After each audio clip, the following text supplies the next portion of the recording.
Howdy, friends and floor heads. It is Sunday morning, afternoon, evening, depending on which part of the world you're in. And if you're watching this on video on demand, then it's anytime you want it to be. It is time to get some blades in. We spent episodes 7 and 8 doing a pretty epic, like huge score, without a question, kind of the biggest, most intense score that the Umbral means have participated in. And a lot was revealed, I think, about Duskvol in that process. We finished off by doing some downtime, and everybody is now caught up and fresh. And I tasked our 4 players to bring to us some score ideas. And then we're going to start playing. And just to pull the curtain aside, lately when I'm running blades, I've been really enjoying me also not planning.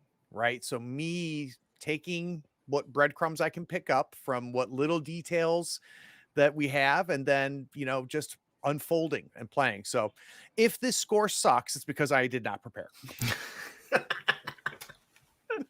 All right. So, well, I'll leave it up to the 4 of you, gents. What do we want to do? Who's got their first pitch? Go, Joe, go. Okay, Me? Yeah. Okay. Fine. Very well. So I'm not going to give details. We're going to keep very much in Craig's wheelhouse, but I do want to do like a little bit of scene setting, like hypothetical scene setting. So I think that Reagan, one of the things that Reagan has wanted to do for a hot minute is get in more with the Dimmer sisters to maybe get some a little bit of guidance in how she sees the veil and all that sort of thing. And I also, as Joe, we're at an interesting point with the billhooks that we don't really have a nemesis at the moment. And we know that the Hive deal in spooky things because of a terrifying tree that was underneath one of the houses of one of their members. So here is the detail. We are going to be, because they're mercantilers, we're going to be intercepting a shipment of interesting, spooky artifacts to pass along to the Dimmer sisters in exchange for probably money and getting further in with them, and also antagonizing the Hive. Interesting. So the poor Umbral means can't be satisfied with the fact that they have fewer factions pissed off than ever before. I'll refer you to the end of last session where drama is king, consequences please. Oh, that's fantastic. All right, so that's pitch number 1. Roman, do you have a pitch? I have a pitch that it's a twist on one we've talked about before. But with what we did last time, I think it could further some things, because you're right, we can't be satisfied by the fact that we have fewer people pissed at us than before, because we still don't have webs attached to each and every one of them to a point where they can't bother us, Craig. Right. The billhooks might not be actively hunting us at the moment, but right now the only real thread we have on them is the fact that we know the jailers for their patriarch who is in jail. Yep. But we don't have a direct line on them except through Ulf.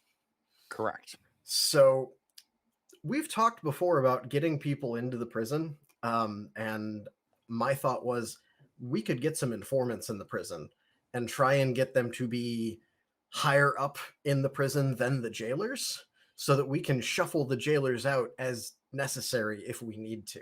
If Ulf decides to, yeah. if Ulf decides, I need something from you, or else this isn't going to work anymore. So that's interesting. So we have Lamplighter being a little uncomfortable with kind of one of the puppet strings that Ulf might have on the Umbral means. And what you're thinking is maybe we need to have a backup to our backup as far as what we have over the billhooks. Okay. How about for you, Vaslav? What are your thoughts? I see some mess in the... Yeah, that's me. So I was thinking more something... I would call it show of power, which doesn't fit to our style, but I was thinking so we pushed billhooks a little bit back and we should seize the opportunity. So I was thinking something more straightforward in the direction of claiming their turf. As for Mm. the mechanics, how this would go through, I think it would be a deception and we might get the, let's say, get them out of some of their fronts they have. Maybe they are running some business with the back office, so the deception would be that they won't be able to continue doing that anymore, and maybe we Yeah, and step in. those are all details that your characters will figure out, and then you'll Yeah. find out what they figured out as we play. But yeah, so we're talking about really taking some of the momentum, the fact that the bill hooks were stepping on your neck. You have now shown that you have a powerful ally, and really the most important thing to Erin and her brother is the safety of their father, and you now appear to have some control out of that, and it saved your asses on the last game. And what Talus is thinking is, yeah, that's not good enough. Let's now take advantage of this and really show our power. Which, you know what, ties to you guys becoming tier 1 as a crew. So that definitely makes sense to me. All right, Nick, last pitch. I'm thinking more towards the informants side of things as well. Elias definitely finding that note last session. Knows Can he you needs to remind the viewers what that note said? Or what yeah, you so found out? Elias's father was murdered, and his ghost cat was able to find a note from the archive that stated something along the lines of Aaron from the Billhooks was the one that ordered the hit, and there was I believe it was a transaction for payment on such, and so that's where my character is kind of hyper focused on and what gets him closer to that goal. And so I'm thinking informants. One of the things I'm reading here is Corin is it works for the Billhooks, and trying to turn him into one of our informants and maybe potentially flip him to our side and convince him of maybe like a change of guard and assassinate the sister, and try to let him play the chess pieces right, get him working with us, and then build him up to do something greater, to get revenge on my side. Yeah, and to flesh that out a little bit, in our version of Duskvol, you've got Tarvel is in prison, right, which ties to what Roman was talking about. And that's the father. And then we have Erin, who's currently the captain. She is the sister, the older sister. And you had quite an encounter with her in the archives. Then you have Corin, who is the younger brother, who is very, very loyal and more traditional about the direction of the Billhooks. So in his mind, the Billhooks, whether dad is in prison or not, should be run the same. Whereas Erin has ideas. So, and her and Erin have not been getting along. So that's interesting, Nick, for you guys to play on that. And you're talking about not just only turning somebody from their crew, but potentially, a family loyalty test here too. So I think all of these are very dramatic. Who's willing? All right. So Joe, of the 3 pitches that weren't yours, which one is the sexiest? I think Family Feud is very enticing. Okay, Roman. Oh, it's definitely like I like all of them. I have them written down for future ideas. But it's for me, based on the drama from last time, it's definitely between Joe's and Nick's. And I think with Nick's, we have the opportunity to do both drama and spooky a little bit more. And I think that edges it out just a little bit. So Nick's. Boslov? My vote is for Nick's idea. It fits more with what I was thinking, but maybe in more scary way, I should say. More direct approach. Yeah. All right. So if I'm hearing things correctly, we're going to go with Joe's idea. Cool. Excellent. Yeah, that makes sense. Right. See, the key to being a good GM is you have to listen. Mhm. All right. So now let's go into the mode of where we're going to kind of lay down the rules for the score. So our target, from my understanding, is Corin, the younger brother of the Billhooks. What is our goal? So with the score, how do we measure if the score was successful? The score is over. What do we want to be true when the score is finished to measure our success? I think the first step is to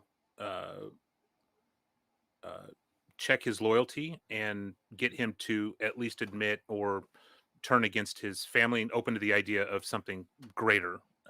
So is the goal to be opening up a channel of communication with Corin? Is that the goal of the score? Or is it the goal of the score to get him to commit to maybe overthrowing his sister? I think There's all kinds of possibilities here, right? It depends on how ambitious you want to be. I think if we opening want to a like, sorry, yeah. sorry, Go ahead, Joe. if we want to like, if we want to make the score interesting for the folks at home, slash, you know, just like a big swing. I think like making it so like the goal of the score is both to flip him and get him to feed us information. Like having that be a fairly like lofty goal makes both for like a more intense score and also like a more immediate like we have accomplished this and then we have that ability for anything we want to do going forward. yeah, I like the idea of stepping it in like short-term goals first, as opposed to this grander thing that might be multiple sessions later. But this gets us gets our hooks in. Yeah, I like that idea. And with the when I can already see it how it's working, and we'd have to do this inception-y a couple layers deep, but essentially say, hey, Corin, we're working with you now, and we're all a big happy family, and we think that you would be the better sibling to be running the bill hooks in Daddy's absence.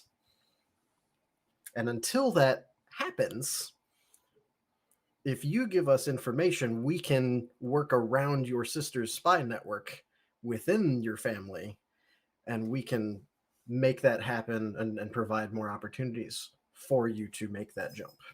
All right, so I'm gonna say this, and you tell me if this sounds right.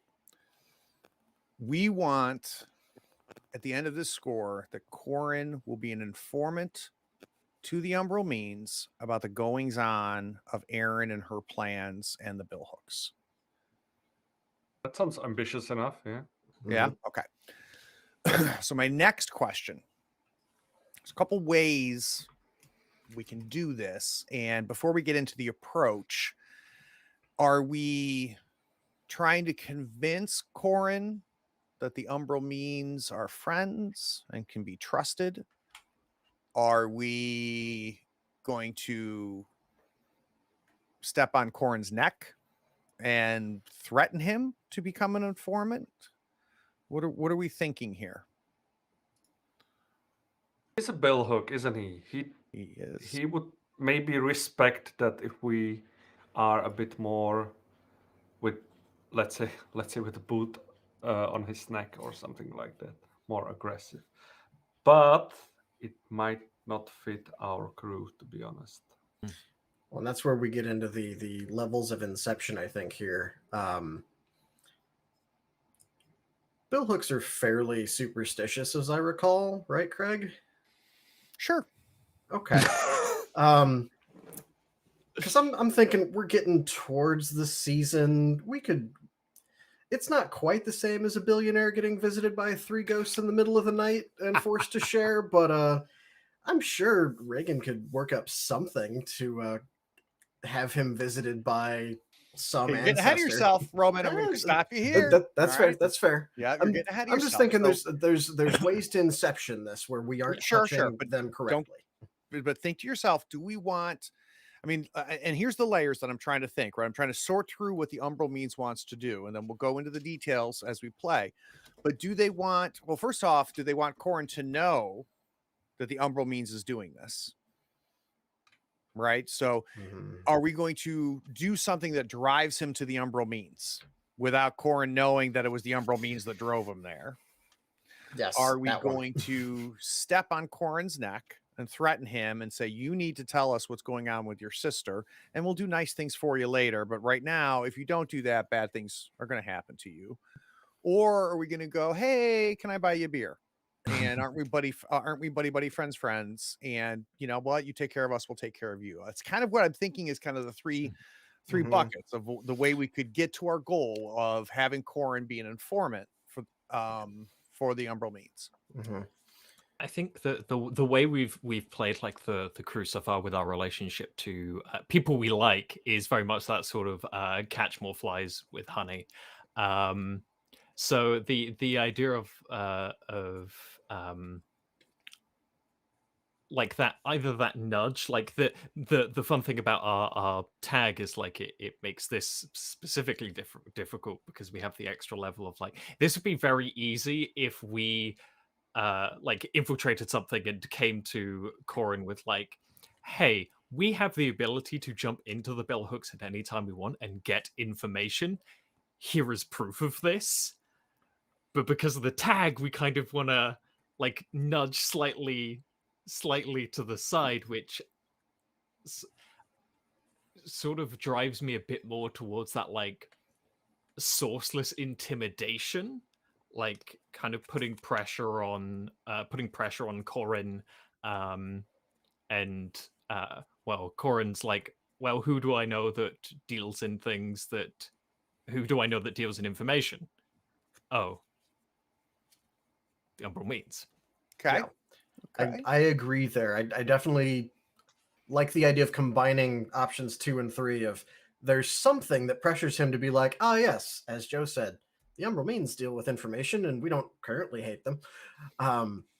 And then we go, sure, I'll buy you a beer and you can tell me all about it and we can become buddy. Your sister doesn't need to know. All right. So I'm going to lay the first layer so you can make your choice on approach. And you can tell me if this is a miss, right? So if this is like, no, you're not, again, like you weren't listening. Like we need you to pay attention, Craig. I'm imagining Lamplighter approaches Corin in a place and at a time that Corin did not expect. Gives a little bit of information about how we're not real happy with your sister, and we share that, right? We share that in common. And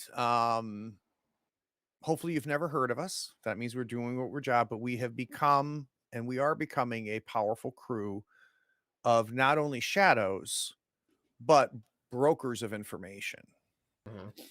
And we appear to share a goal. We would like to see Aaron fall. And I think you do too. And Corin, who's a bit of a tire neck, big, just thuggish type person. So not nearly as sly and as clever and multi-layered as his sister. Says, yeah, he says, sure. But I require a loyalty test. You do a job for me, and I'm willing to sit at the table and have this discussion. But I don't know who the hell you guys are.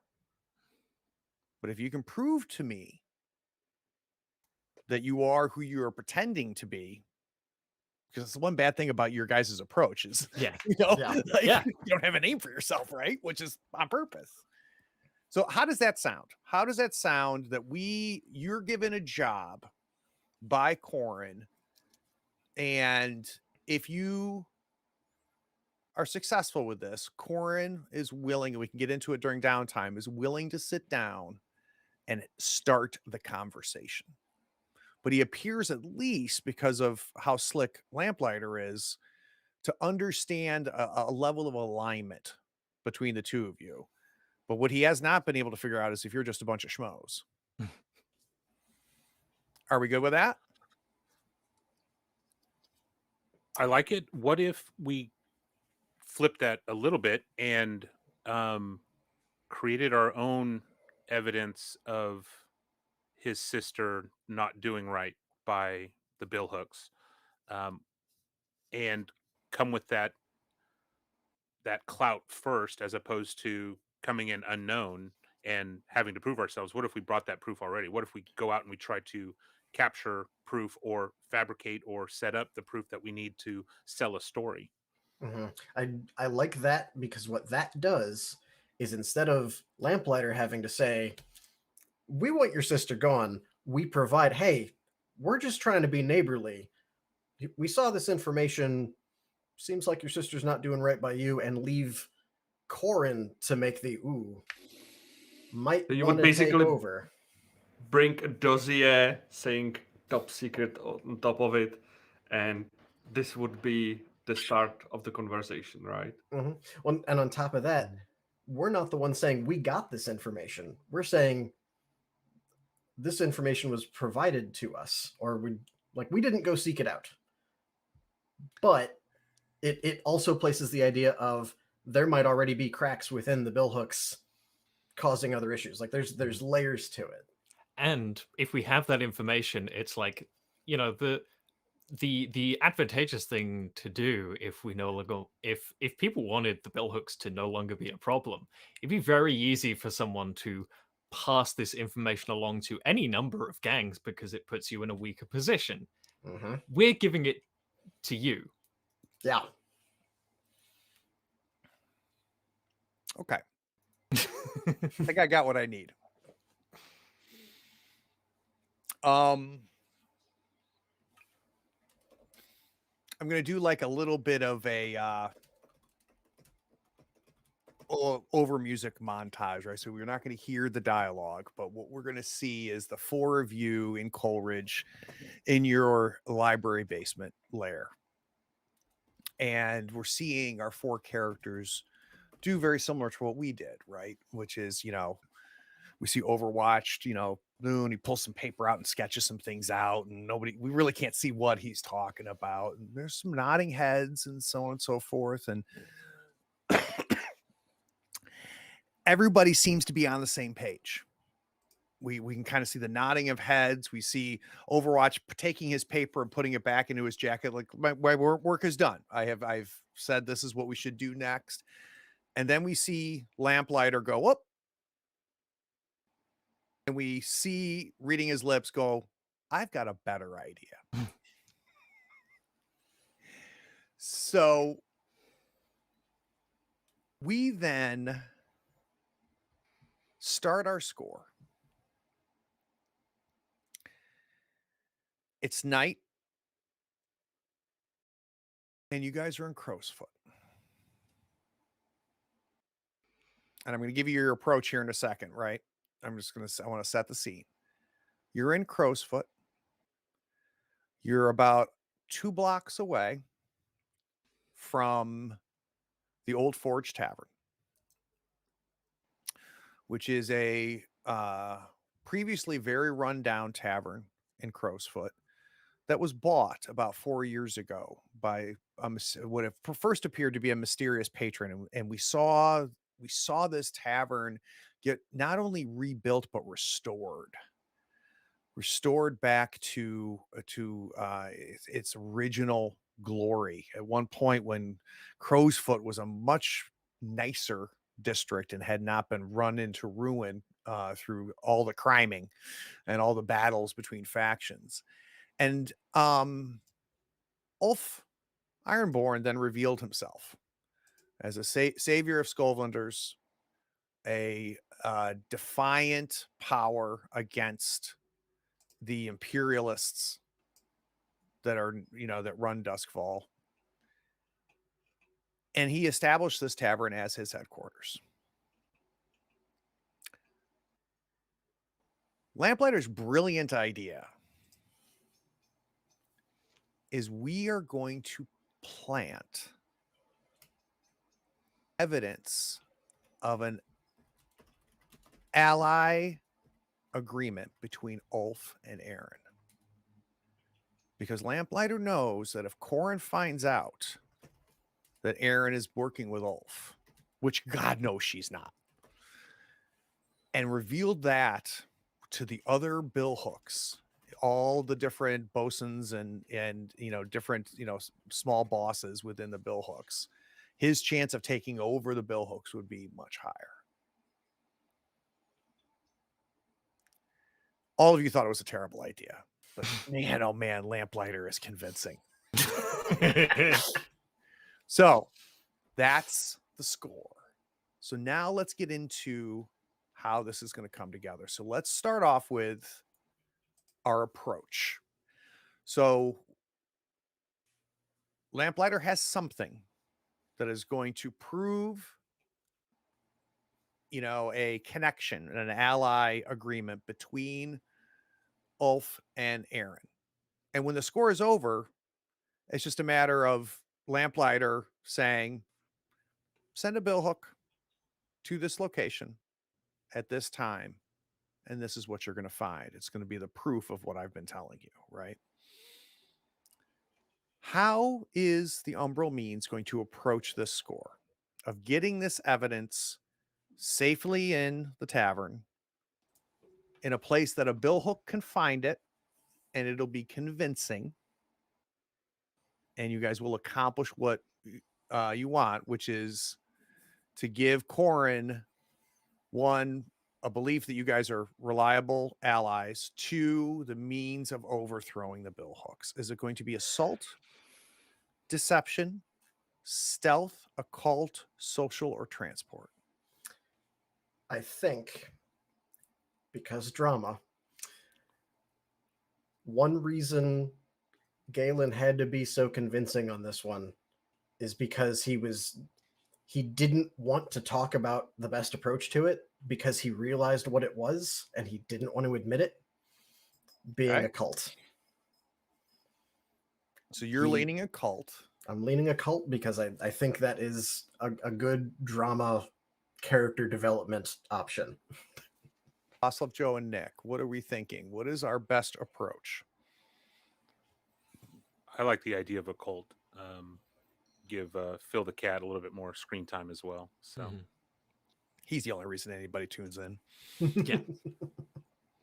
Are we good with a cult? I'm seeing some nodding heads. Let's do a cult. Yeah. All right.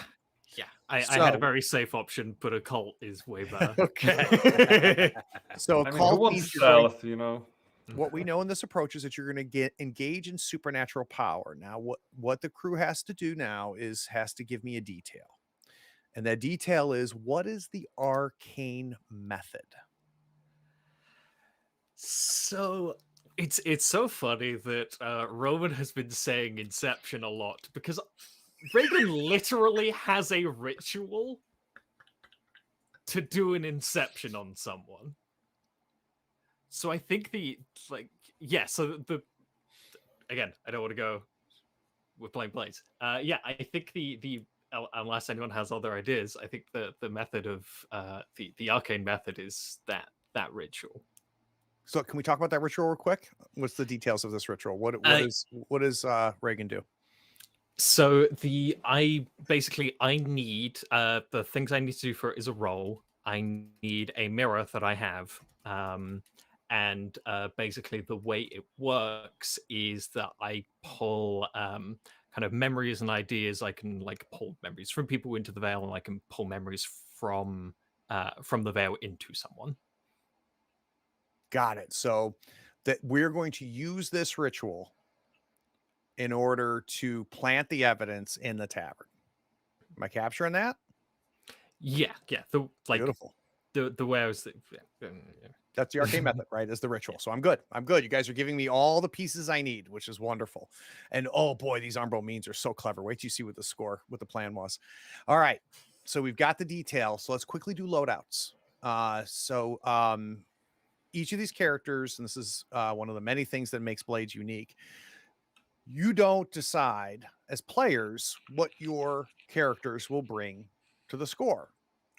Your characters are good at this, much better than the players ever would be. So the characters know exactly what to bring to the score. The only thing the players will dictate is how obvious they're going to be, right? So are they going to bring a light load, which is anybody that would see them would never suspect that anything fishy is going on. They're wearing normal clothes. They don't have any kind of backpacks or messenger bags or anything that could potentially flag them as tonight we crime.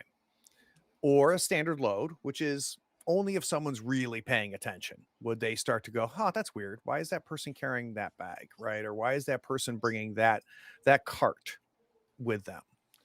And then there's just like, we're about to break some shit, and I'm bringing everything that we could potentially ever need to do this. So let's start with Reagan. What is our load level? Okay, so I think that I am going with this being the method. I think that I'm going to need some stuff, and I feel like I can kind of get away with it because we're in Crowsfoot, and that's where murders and stuff happen. So I'm going to say normal. Okay, all right. Let's go ahead and mark normal. Lamplighter. Also going with normal with the statement of, I don't think you go to Crowsfoot with anything less. Okay, Talus. I think I'm gonna go more with character. I will go with heavy, and the reason being is that anything supernatural just screwed Dallas over. He doesn't know how things work. He better bring everything. So I'm going with heavy for this reason. So I'm imagining Talus putting together this bag, right? And he'd go, all right, so I've got this and this, and we've already planned, and I'm going to do that. Okay, this should cover us. And then when Reagan makes everything go sideways, I'm also going to need this. And the other bags. Basically, the scene is I'm gonna need a bigger bag. All right, so we've got a heavy load for Talus. How about Overwatch? I'll be right in the middle. Is that medium or Standard? Standard. No. Yep, standard load. So go ahead and mark yourself standard load. And now that they've picked this level, basically they have slots. And they have a huge menu of things that could fill that slot, and they only know what they brought when they need it, because that's how clever these characters are. Okay, so last but not least, we need to figure out how well was their planning, how well was their pre-work. All of this is all taken care of. Instead of 5 sessions of Shadowrun to figure this out, it's all done in Blades with one roll. One of the often referred to innovations in this game is the engagement roll, which essentially is going to tell us how do we start. First of all, who's in charge of the engagement roll? I think it should be Overwatch. Right? Oh, This damn is the origin of his plan, right? Okay, fair enough. Okay. So Nick, I don't know if you want to just do it with your fingers or whatever, but you start off with 1 die. All right. 1 die. So now we're going to talk about things that can add dice or take dice away. All right. So is this operation particularly bold or daring? You add a die if this operation is overly complex or contingent on many. Or I'm sorry. Is it bold or daring? You add a die. If it is overly complex or contingent on many factors, -1 dice. I'm going to argue for a die, and I'm going to argue for that die because you just made nice connections with Ulf Ironborn. You just made nice as best as you could with Aaron. And now you're setting the whole goddamn thing on fire. Right. So I think I like that. And you know, the last time, the only person who's been in the tavern so far has been Lamplighter. And that was an interesting interaction with Ulf in that flashback. So that puts you at 2 dice now. Okay. Nick. Does the plan's detail expose a vulnerability of the target or hit them where they are weakest? Is the target strongest against this approach, or do they have particular defenses or special preparations? This will I'll cause us to add. I think these negate each other. I think there's no add or take away die because you definitely are attacking. Ulf is not known for his connections to the Veil, for hiring whispers. He is very much a you do what I say or I'm going to break your face kind of boss, right? So this is a vulnerability for him, I think. But I also think that you're going into his headquarters. So I think they negate each other. Can any of your friends or contacts provide aid or insight for this operation? So go to your contacts and make your case.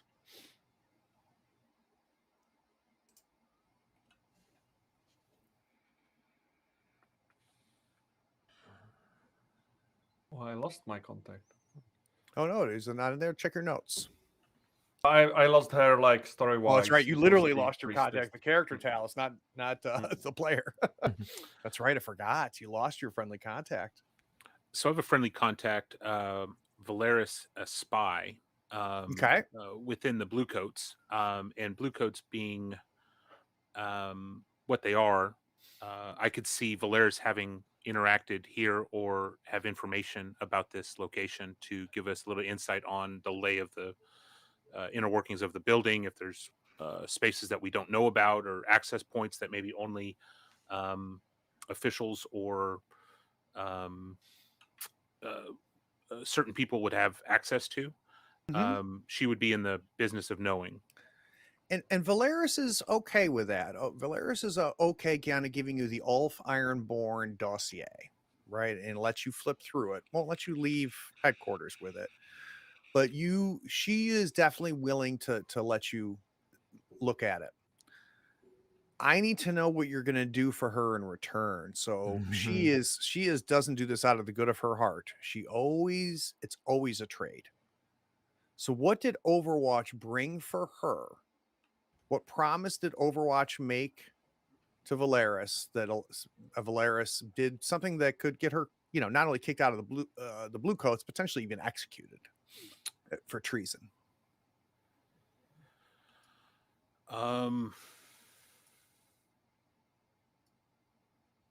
That's a good question. I don't know. Well, now Nick is a player. This is like, I think the first time we've really interacted with this character. We're literally gonna it's wide open. Let's define who she is, right? So don't overthink it. Just think of something. Yeah.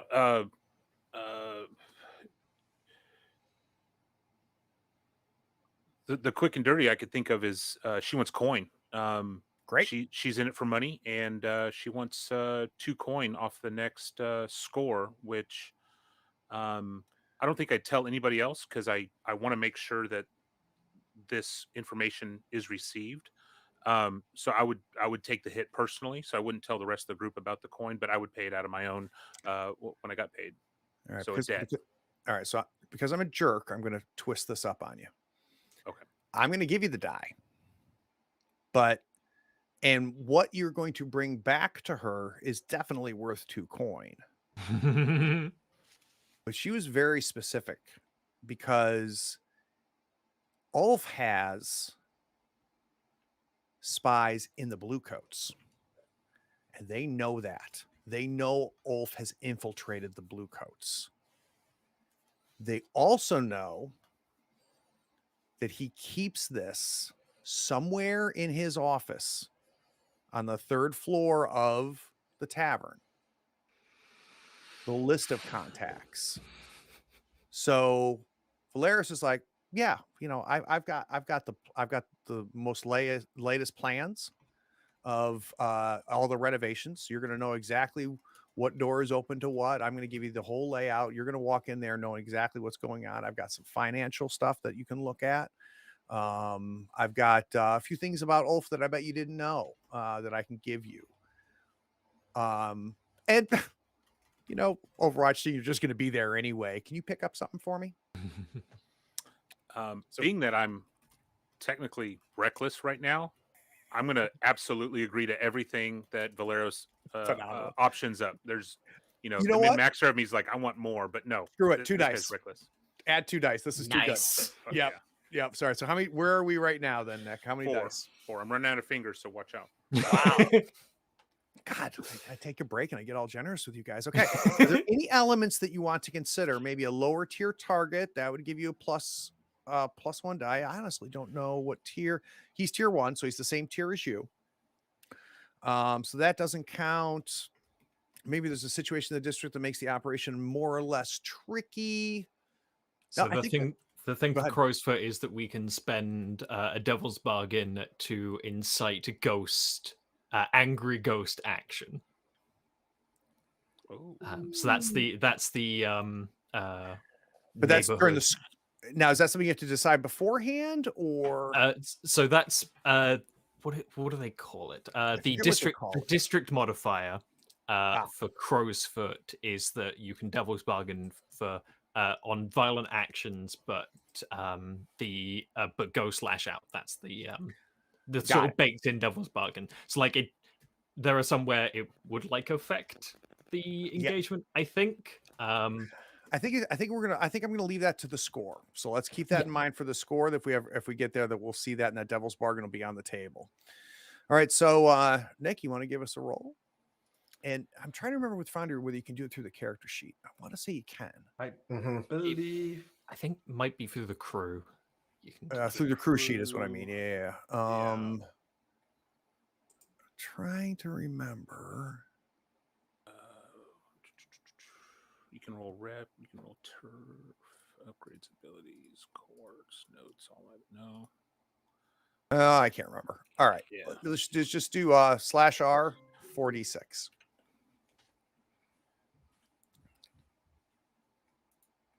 have a good feeling about this. All right. So our highest one was a 5. It's a mixed roll, mixed result. So you're going to start this off in a risky position when we get started. The rain is falling. We're a block and a half away from the tavern. The smell of crow's foot is everywhere. It smells like the docks mixed with a slaughterhouse. It smells like mold. And it smells like a 10-minute break. We'll be right back. Oh, I love you guys. This is so cool. I'm so happy.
The sun was destroyed a long, long time ago. And as a result, Duskvol is always in darkness. So from this alleyway, the four of you can see the electroplasmic green lanterns are lit, lighting the streets. But you're still in darkness. We see Lamplighter doing his best to stay dry. We see Reagan, we see Overwatch, we see Talus with a small crate strapped to his back. As you're about to kind of step out into the streets, you've worked through darkness to get here.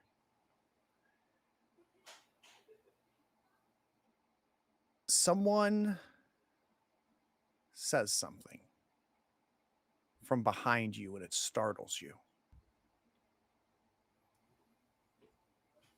It's a little bit late for the Umbral means to be out unannounced, isn't it? And Lamplighter, you quickly turn around, and standing there is Havid. Now, you know Havid. She is a large woman, and like the type of large that isn't necessarily heavy or unfit, not necessarily bodybuilder. It's that solid frame that just, you know, she wrecks things. And she is by far the most trusted right-hand person to Ulf. So you flip around and you see her, and despite her non-typical feminine look, there is always something just very attractive about her. She's dressed well, and she's looking at her pocket watch as she says that to you. Ulf's not expecting you. Why are you here? Just because he's not expecting us doesn't mean there's not business to be done. And as far as the rest of us, sometimes that business is taking some time in your patron's gambling den. You're here for entertainment. Can't work every night. All right, I'm going to need an action.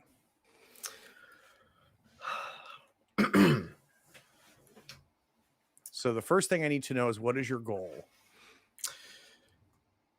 So my goal is to... Do I want to do this now or later? Oh, jeez.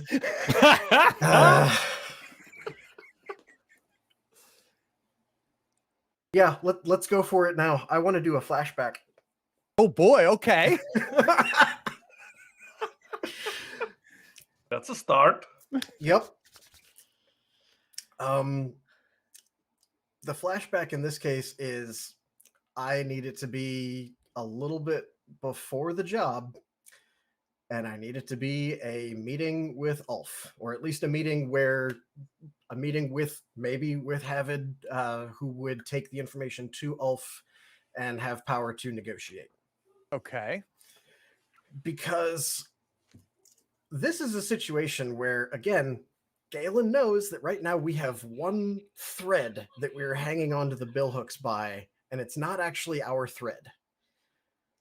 So he knows if he wants to do anything involving Ulf, it's either something that he knows 200% is never getting back to Ulf, or it's something that has been okayed with him beforehand. Okay. And so what he wants to do is essentially say, so we're looking at a business opportunity. I want to bring you in on it because it's something that can help both of us. Okay. If we do it this way, it would be on your turf, so and I wouldn't dream of doing anything on your turf without your okaying and getting you something out of it. And if that's not okay, we'll do it somewhere else. That's fine. And we'll leave your name out of it entirely. But essentially, he wants to negotiate. Hey, we're going to get the billhooks long term in a state where they are more easily manipulated, which is good for both of us. Mm-hmm. And we have someone in the Bluecoats who wants information of yours that I can now give you the opportunity to manipulate before handing back to them. That is in a way that is beneficial to you. I'm not sure I understand. So, Sorry. Oh, you're fine. So the flashback is that you've made an arrangement with Havid, or with Havid. Okay. Yeah. However it That- goes, essentially saying we're going to do a job. It can be beneficial to you. Do you want in? Okay. With those benefits of, if we can do this job on your place, it's going to leave the billhooks long term more easily manipulated because we're trying to get Corvin in power, which is good for both of us. Okay. And part of the job for the information we're working with, we owe people, in this case, the Bluecoats, your list of spies. This is the part that I wouldn't directly tell him until he was in, like, saying, yes, I'll be involved. But essentially I'm saying someone wants information on you. Okay. I would rather deal with you to say, let's have you have the option to give them maybe less than true information that will help you out, as opposed to me actually stealing from you my newfound friend. Okay. So the goal is that Ulf or Havid knew you were coming. They knew that you had to put on this big show of doing a job at the tavern. And they should be prepared for you with having a false list of blue coat informants. Did I capture all of that? Okay. Yes. So I don't need a flashback. This is part of the score as far as I'm concerned, but I do need a roll. So the goal is that this was agreed upon. And let's first talk about your action, and then I'll give you your position and your effect. I think because I'm coming to him with the idea of, I have this plan, I want to deal you in, or I want to give you the option of being dealt in. I think this is more a consort than a sway, because I'm not trying to make him agree to it off the hand. I'm saying, hey, here's what I'm doing. Do you want to do it here and Heads up, get something out of it? Right. So heads up, we have a job. The job is against you, but we don't want to go against you. We want to be friends with you, continue this relationship. All right, I'm good with consort. Okay, so with consort, so the effect will be great. Right? So he capital H, right? The Ulf faction will be okay with you doing this in the Old Forge. But it's definitely risky. So yeah, that's what we're going to go with. Now, you've got all kinds of options, right? You can get a bonus die by taking 2 stress. Someone could help you by marking a stress and giving you a die. We could exchange an upgrade or downgrade in an exchange position and effect. So you could downgrade your effect to take you from risky to controlled. You have all kinds of options. Definitely taking 2 stress for a die, and would appreciate if I have an assist, because you can only do 1. Right, you can only do 1 of these things. Okay, what do got we it. want to do? Because if you want the extra die, I have an in.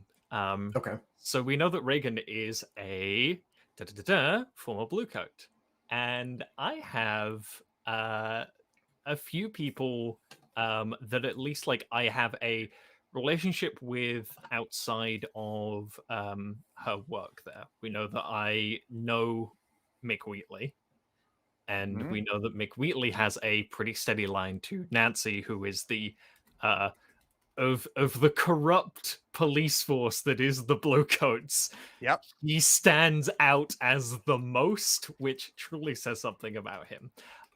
So basically, like, that is Reagan offering that we definitely have some names that could really sell the fact that this changed list to Ulf. Beautiful. So because this, here's what I'm going to do. So mechanically, you take a stress, you're going to give Lamplighter a die. I think the stress comes from the fact that you're playing a card that you is potentially dangerous, and potentially could threaten your very few remaining contacts in the blue coats. All right, so I'm good with that.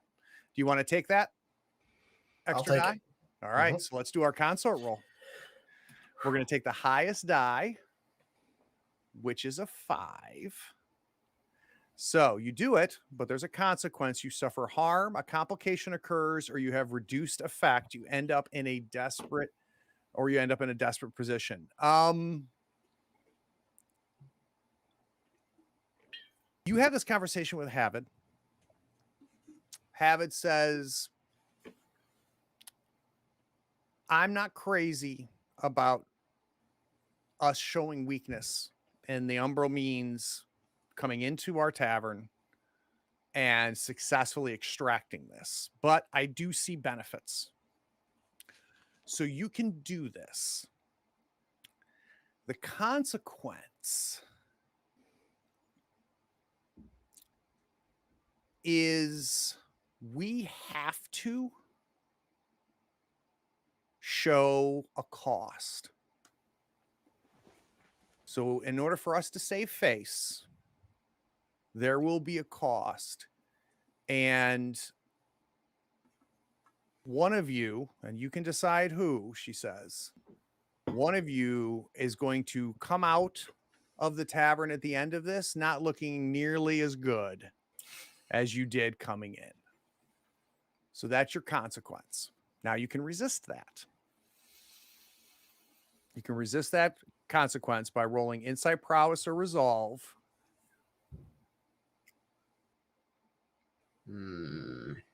But if you don't resist this, someone is going to suffer harm by the end at the hand of Ulf's crew.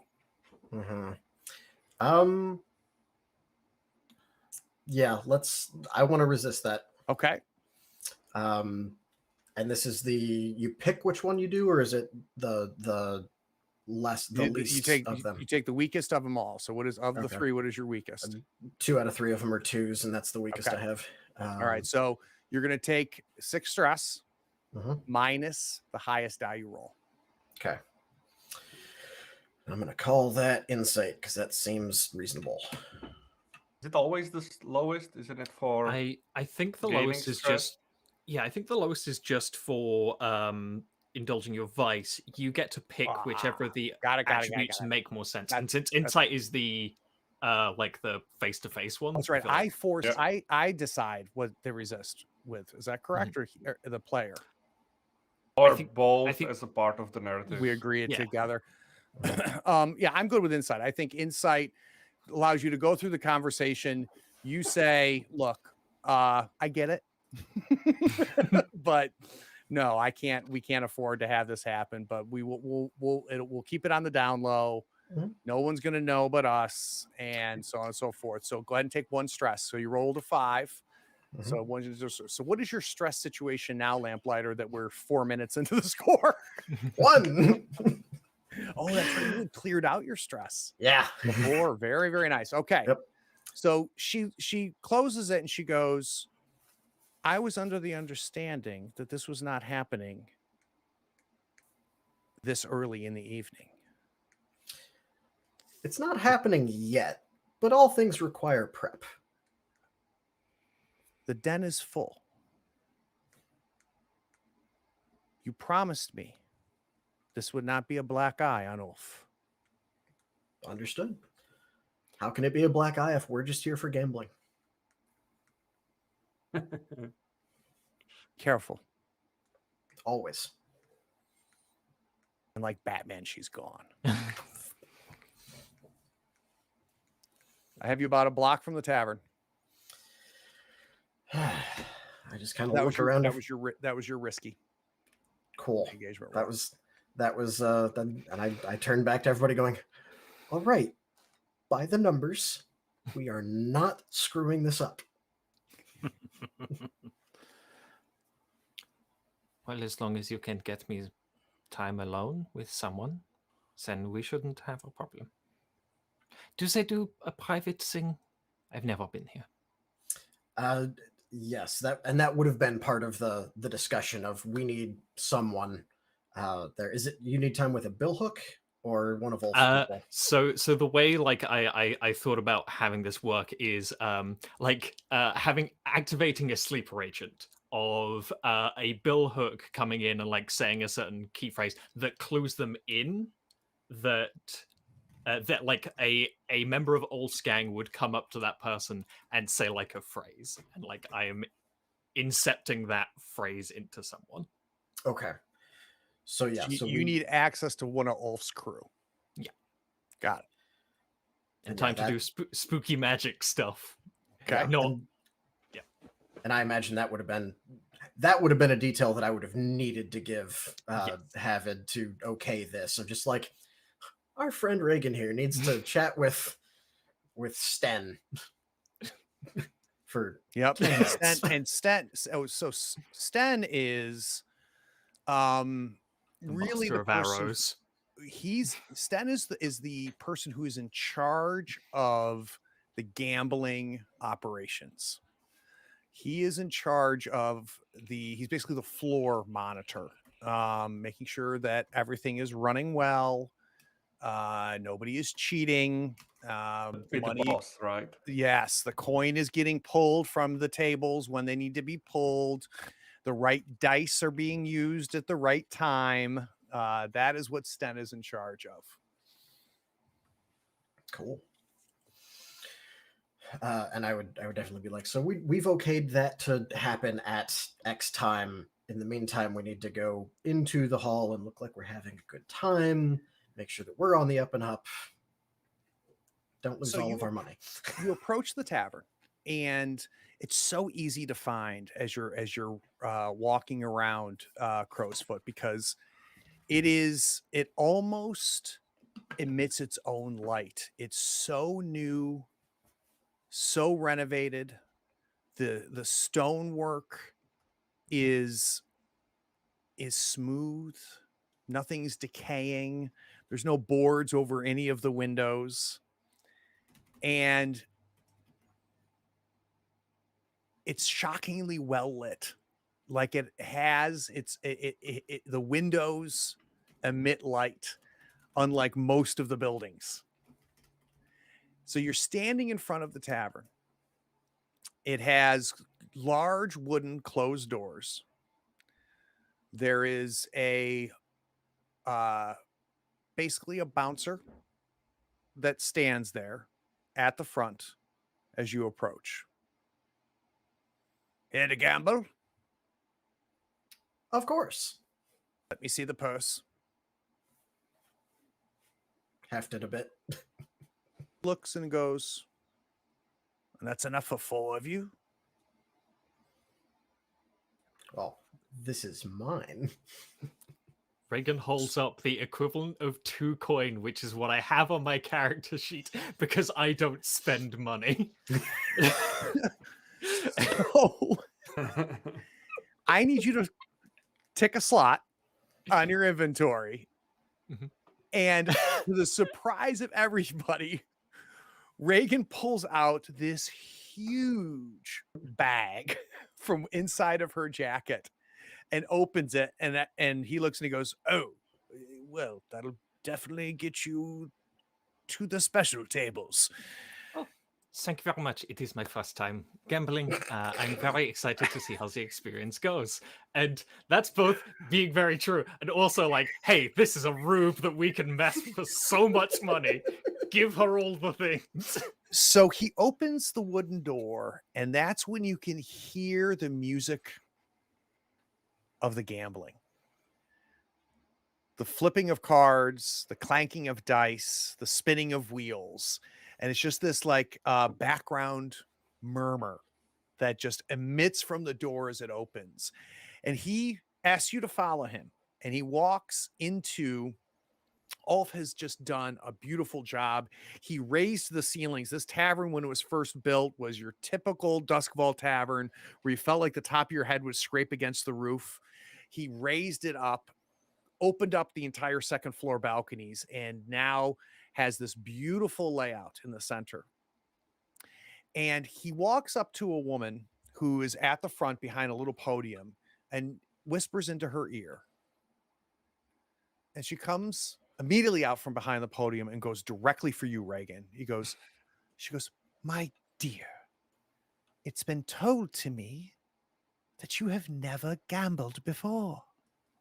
It is true. I did not have much time. When I escaped from homeland, there wasn't all that much to do for fun. So let's see how this goes. So she offers her arm to you. Yeah, take it. And you put your hand in her arm, and she lays her hand on yours. And she goes, "This is going to be a special night. Now, are these your friends, your boys who..."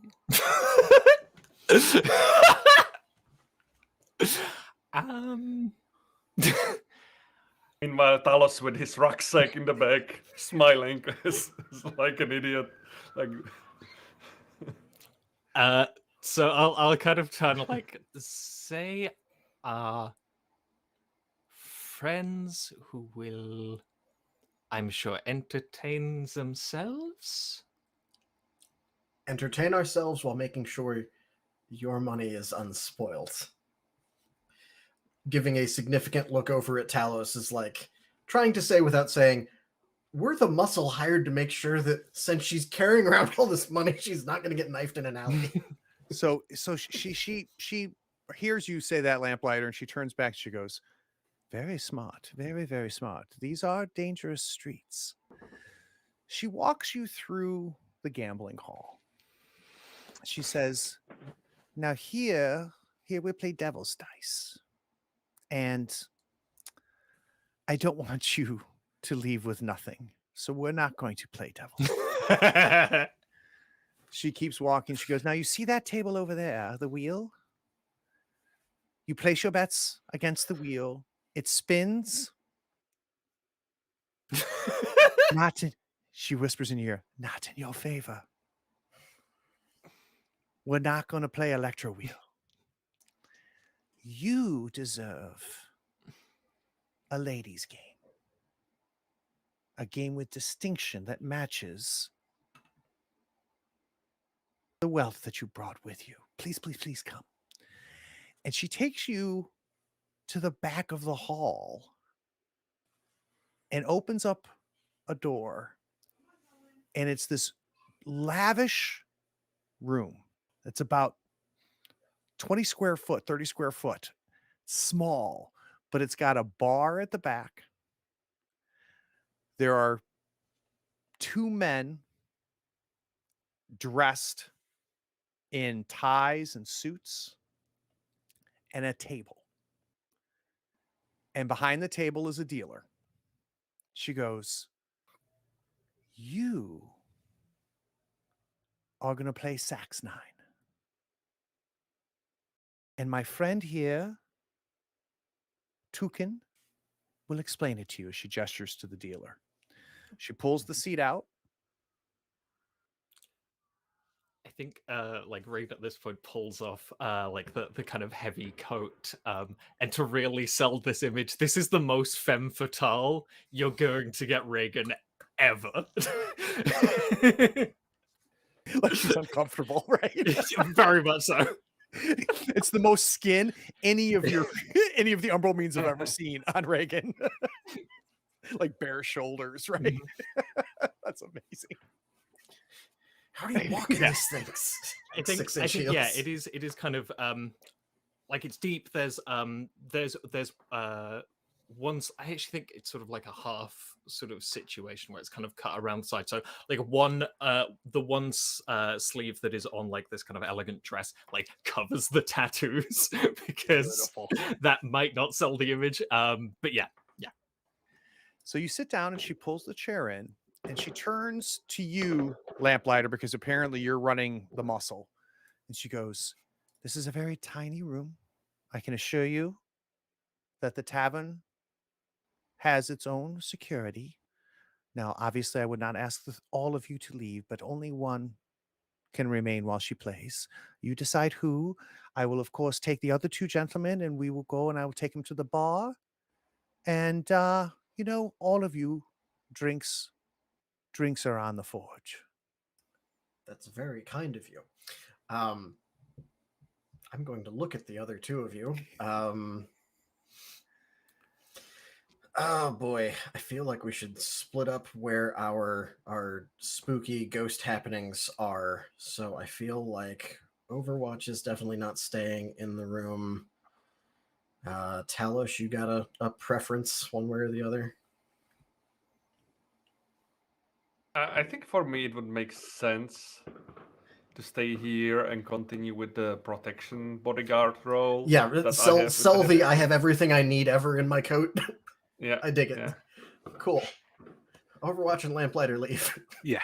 with a couple whispered words to Talos of like, okay, make sure that like selling the you're the muscle, just sell the thing, anything she needs, just pull out of the coat. So the two, we see Lamplighter and Overwatch leave. The door, she closes the door back over and she looks across at the long bar that stretches along the left side of the old forge. And she gets the attention of one of the bartenders and she kind of does this and points to the two of you and the bartender nods. She goes, "You're all set."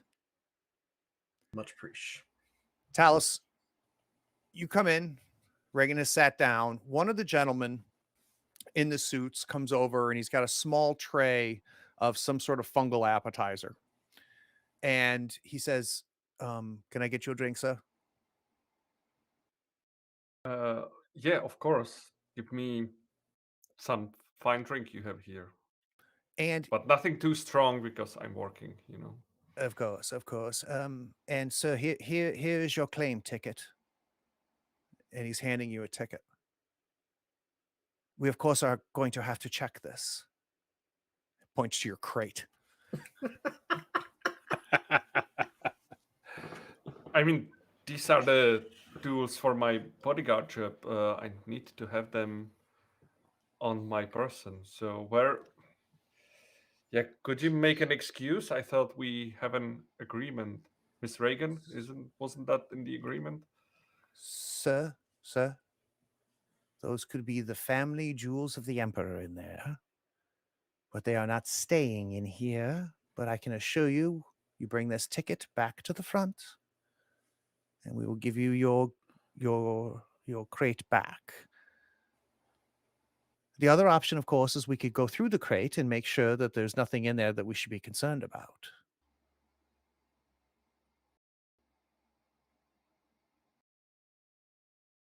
And where is this place where my crate will be? I'm a bit scared of that. So it'll be safely stored, and you can retrieve it with this ticket at the front. Now you're starting to get a little bit of that annoying tone from him.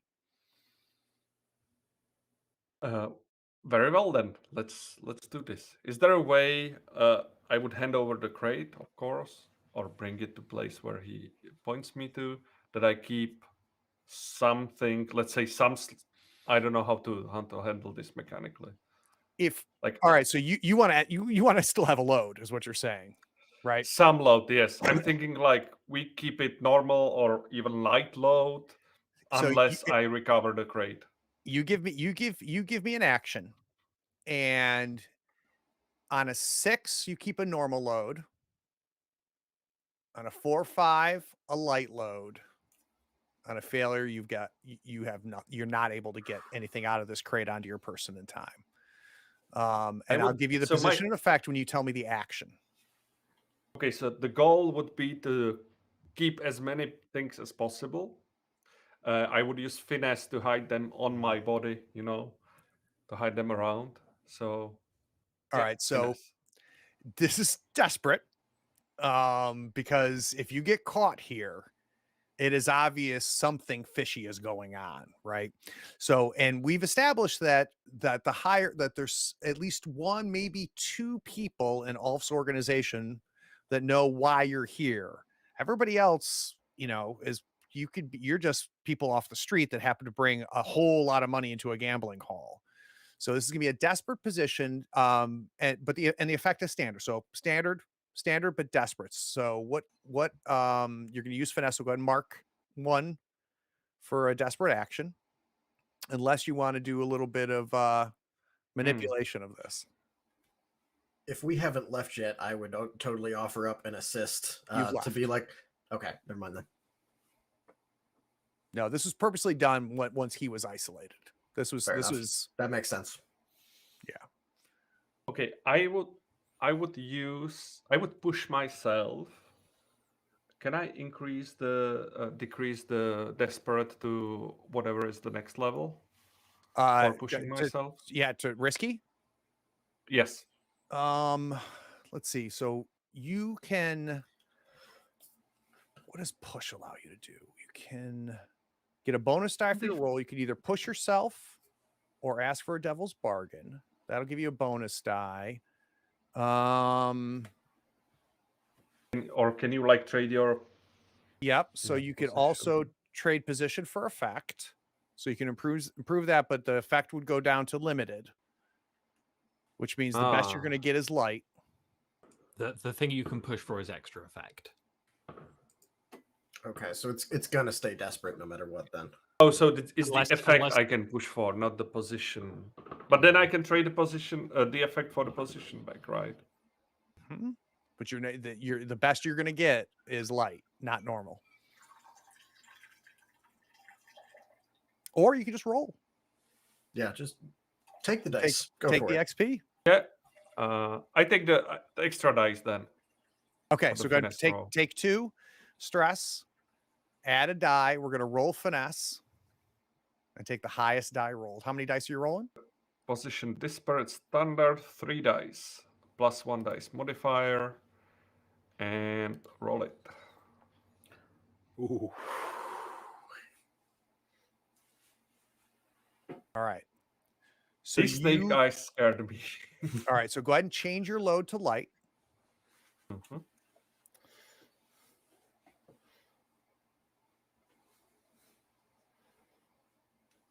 And the consequence, actually, I'm going to give the consequence when you tell me how this happens. So how is Talus using, so you're being handed this claim ticket. All eyes of the people in suits are on you. Reagan is keeping the dealer occupied. How did you use finesse in order to pull a light load out of this crate? So I was thinking more, to pull it out of the crate. I was thinking I have a few things on me.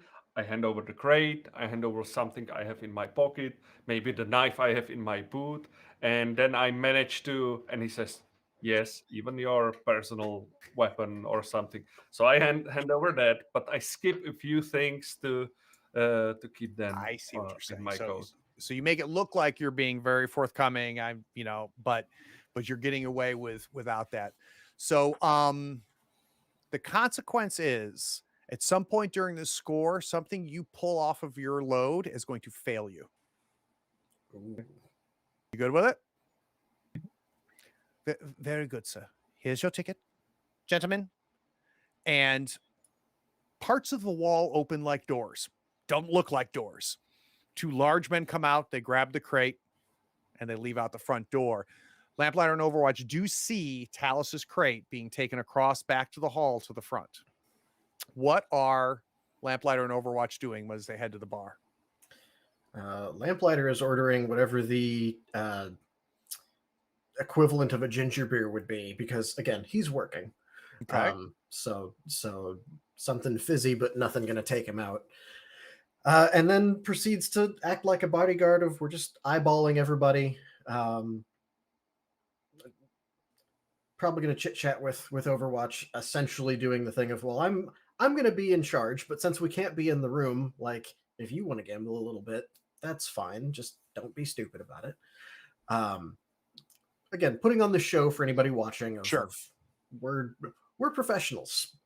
We're going to do what we've been asked, but we're going to do our job. Overwatch is going to be observant of the room and looking for access ways that go up. On this floor, what do we see as far as stairs? So, Overwatch, as you look around and try to get the lay of the land, look for some vulnerabilities, some access paths, some ways for you to get to the second floor if you needed to, you are immediately impressed. Because obviously either Ulf is a very, very smart man or Ulf hired some very smart people. Because even though this looks luxurious and it looks entertaining and people are having fun, you realize this is goddamn Fort Knox. So there is nothing obvious at a glance. Now, if you want to give me a roll, we can potentially, with a goal, and you can state the goal of, a pathway for you to get gone and get to the second floor.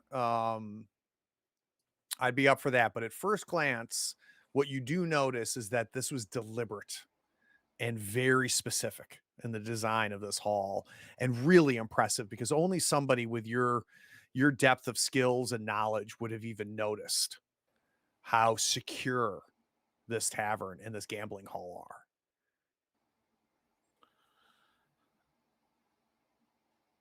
So there must be doors that are unmarked or like employees only type thing if I'm not seeing an obvious pathway.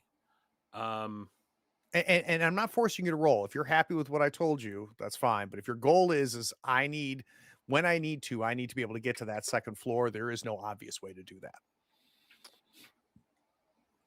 I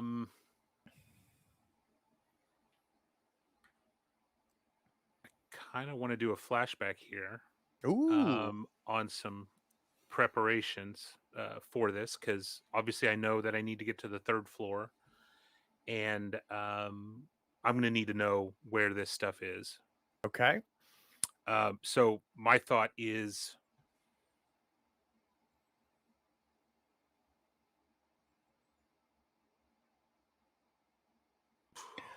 I'm going to tie this. Tell me what you think about this, Nick. I'm going to tie this to your little devil's bargain that you made with your contact.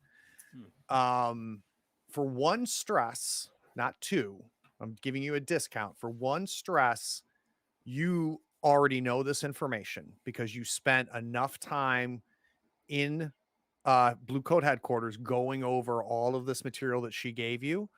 So it's a done deal. When you need to get to the third floor, you know exactly how to get there and how to get there deceptively. It's going to give you an additional die if a roll is required in that process. And I'll make that flashback only cost one stress. I like it. Yeah, that like sounds great. All right, take one stress for me. You now are scanning over and you see the path. What is that pathway?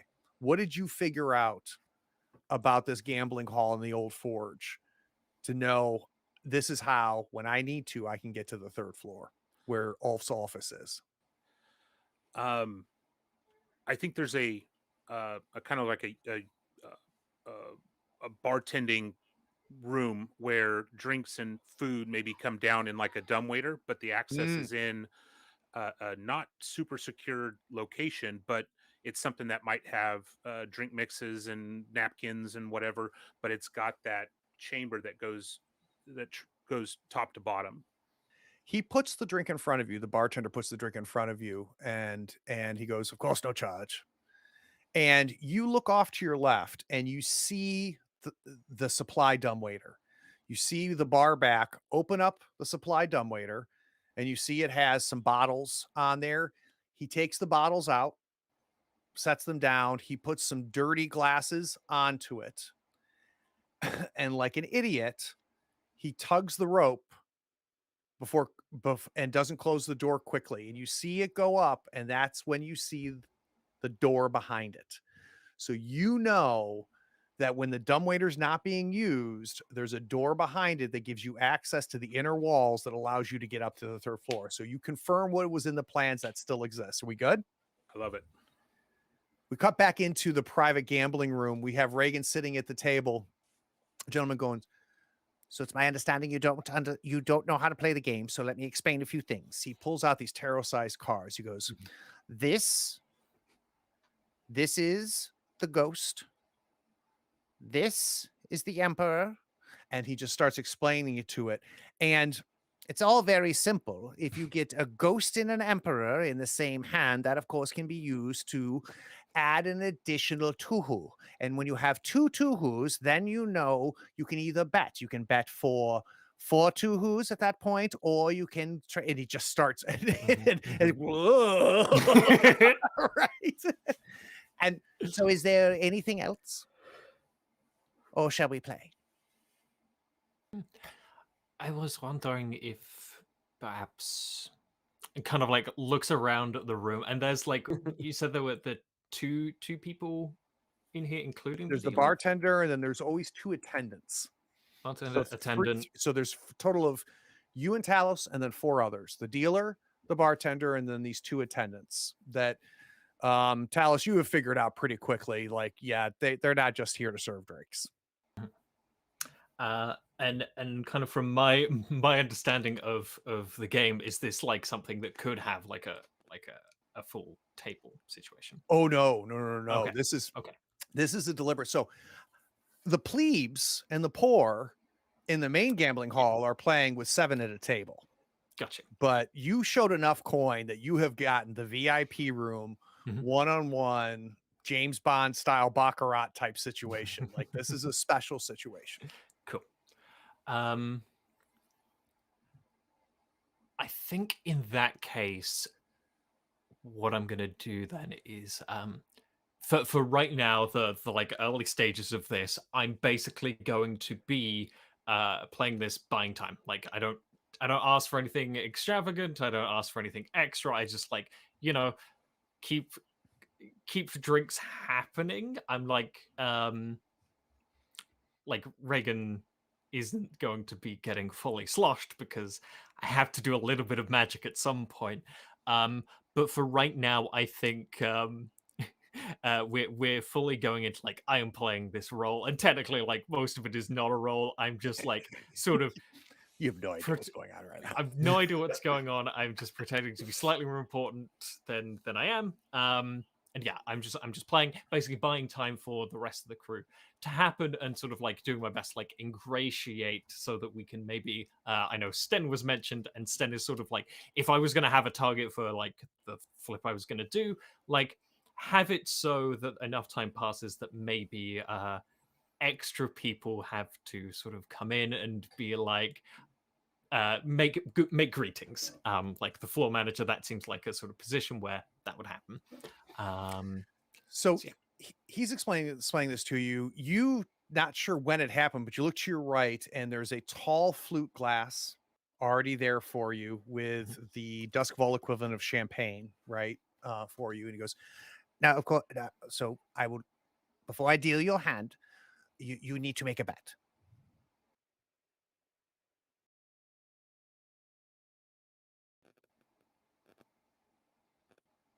And what would be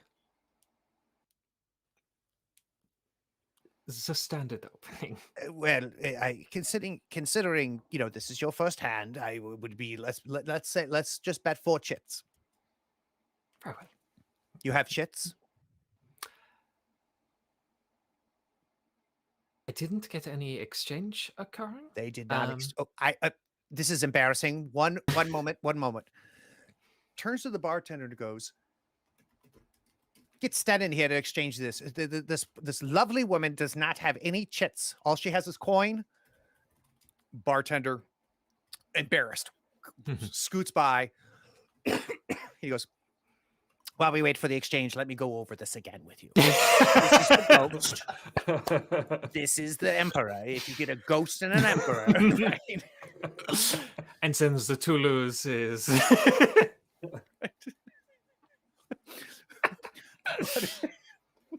Love it. and 4 Ironborn mean. So the door opens, and this wiry man comes in. He has a physique that you would never expect a tailored suit to look good on. He's emaciated, his face, he's got this almost pencil thin handlebar mustache. He's got 4 sets of bags under each eye, hair receding back, but slicked black. And you can tell he's got some sort of substance in there that makes it shine. Comes up and he goes, I am so sorry that you were not exchanged chits. If you give me your coin, I'd be happy to exchange it. How much coin of chits do you wish? Oh, well, let us say 1 coin to begin with, and that will, I would like this to be an evening, so of course there is always the potential, but I have been given to understand that gambling increases the chits. Actually, I'm so sorry if this is too much. I would love to see the process. I'm sorry. Love it. The exchange, I would love to meet as many people as we can. Oh, okay. So this happens this is back of the house business. There's no reason for a guest to have to see us exchanging chits. You give me the coin, I will be back. I will bring the chits for you. Taos will step in. Do you say, like, she's not important person, so you would give her the view of how we operate here? I thought we are in VIP room, not in some commons gambling area. I love this. Are I you love treating me everything like a about this. Skovelander? So he turns and he goes, no, of course, but I taking you to the back room. All right. So the goal is that we're going to allow Reagan to go to the back room to see the exchange of coin to chits. And we're going to definitely need a roll. Yeah. What action are we going to make? If it would be me taking the action, I would go with sway. Okay. Please good with that. take any face rolls. That fits. So, I think this is just risky standard. She will be allowed to go to the back area. She'll be allowed to see the exchange of this, on sway. So I'm good with that. Anything we want to do to that role? The assisting you can. Yeah, I offer? feel like an assist is fairly easy. And how are we assisting this argument that's being made here? This convincing argument. This so convincing. This such a weird thing. So I'm so sorry. I did not mean to make any offense. I was simply promised any courtesy. If this is such a strange request, then well. So we're doubling down on this way. All right, let's do it. I'm just imagining like Pixar, Disney, like eyes. Just, I am not at all a threat. I am the opposite of a threat. I am an excited schoolgirl. Reagan's eyes get like anime size. Risky standard +1. I have sway of 2. Let's roll it. You guys are huge fans of the 5. Mm-hmm. So, all right, you accomplish your goal, right? On a 4 or 5, you definitely accomplish the goal. So Reagan's gonna be allowed to go into the back. The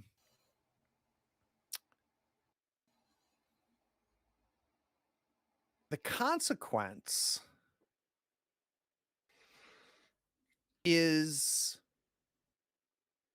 Forge Security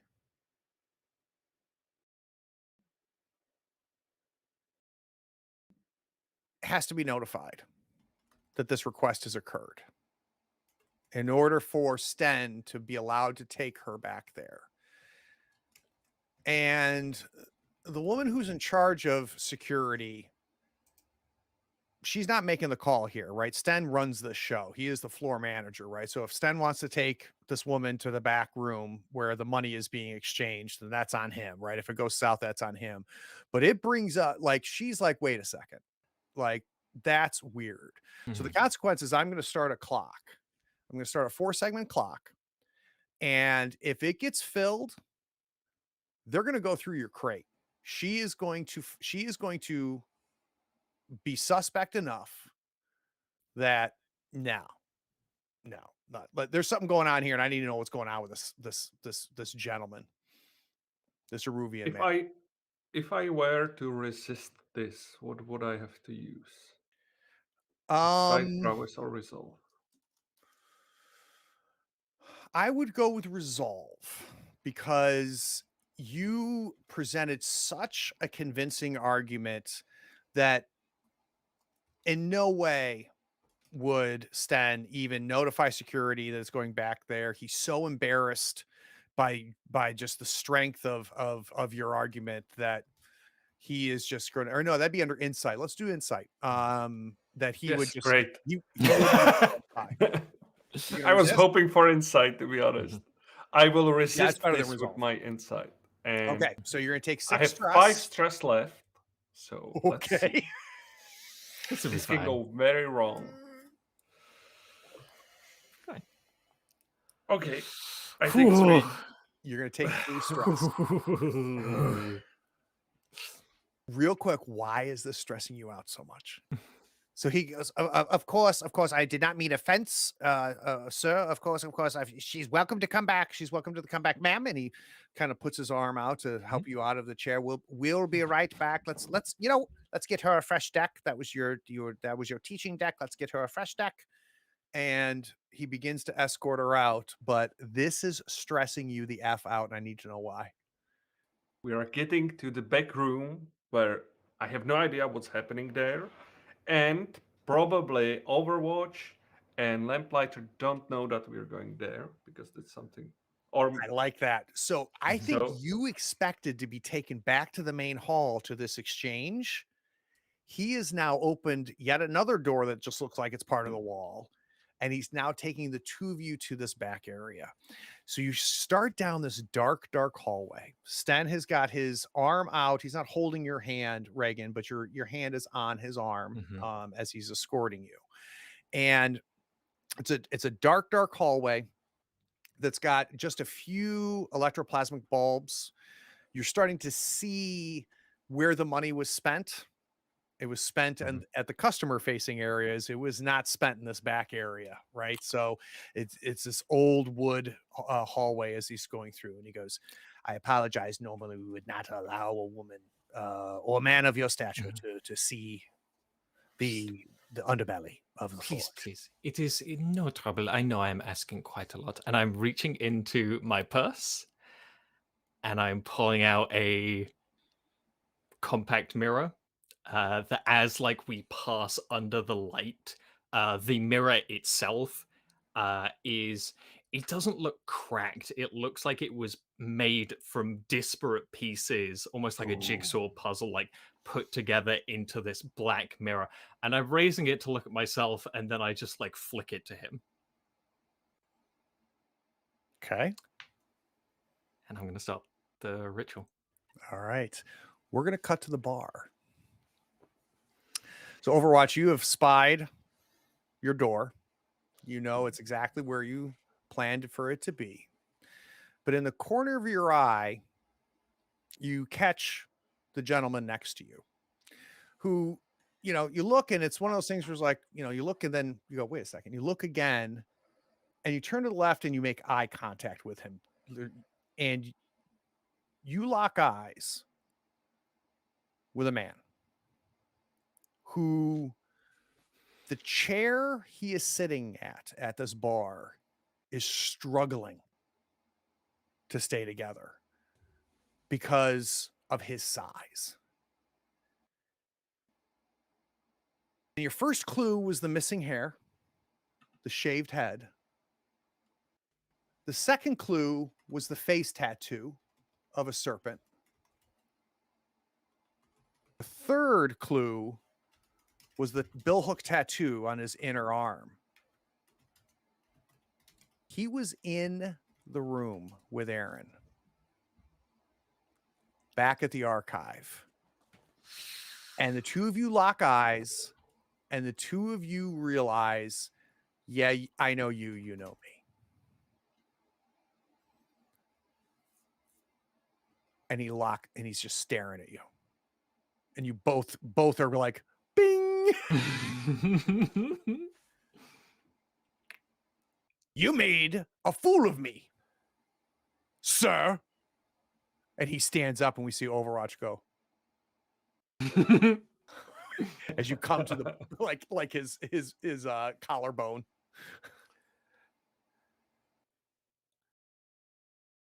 A fool in front of my boss. O is gonna whisper to him, understanding nobody might not hear, because you are a fool. And as I say that, I step back and say, security! Security!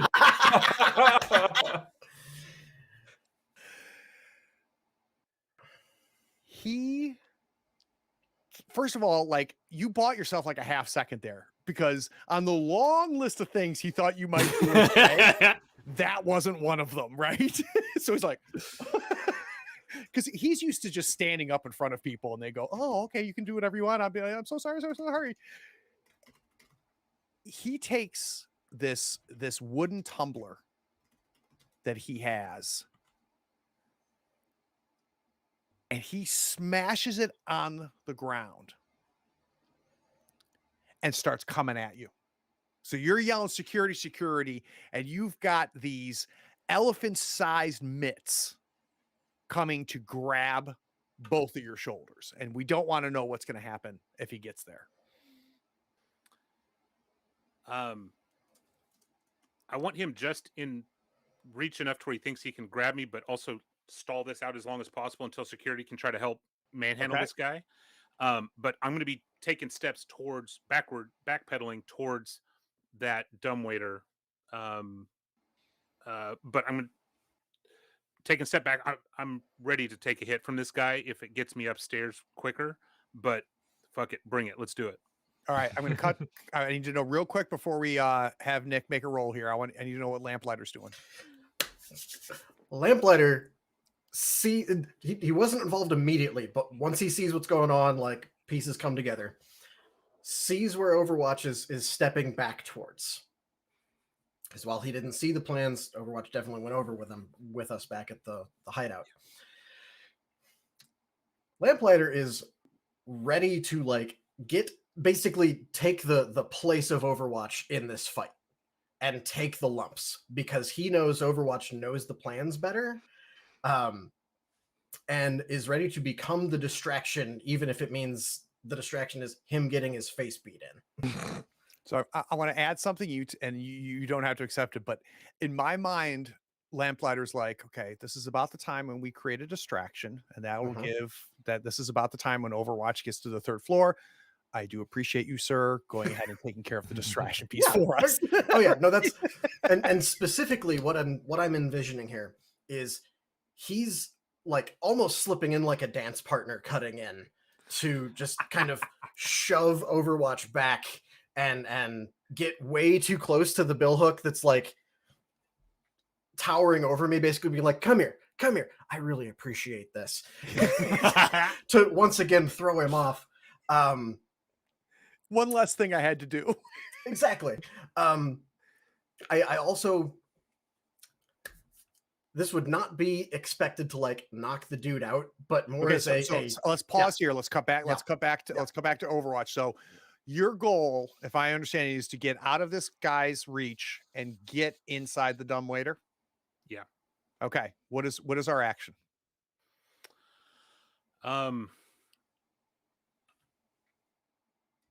I think it might even be prowl, because I'm trying to do something under. I'm trying to get myself from point A to point B while under secretly, right? He's ultimately trying to hit me and it's causing a distraction, but I can maneuver it in a way that I can get to where I need to go. Sure.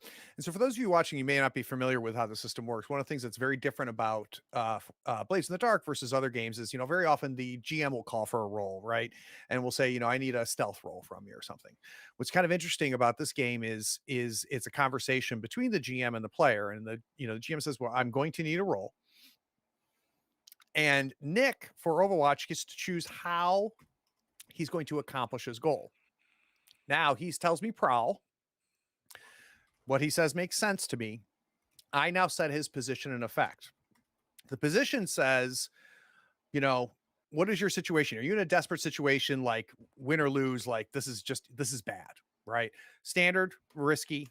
Risky situation is every action in a score is risky. That's your baseline level. Or controlled, which means, hey, not a whole lot of danger out here if you fail. Not a whole lot of danger here if you have some consequences. You're in a pretty good situation.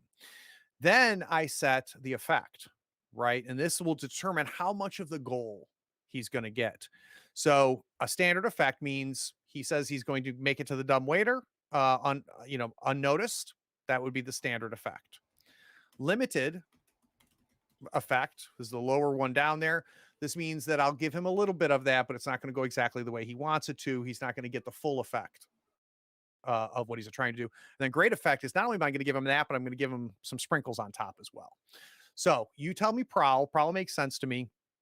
Definitely desperate. We now have got the entire hall looking this way. And this is this type of thing you would expect at Coleridge, at some rundown crappy place where you play dice.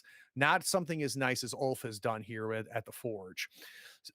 So this is garnering a lot of attention, whereas at the place you normally go to in Coleridge, nobody would pay any attention. This is it's 4:00. Okay.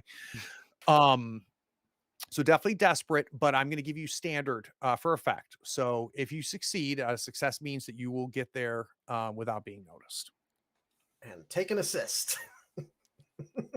Because I am literally throwing myself in the problem for you.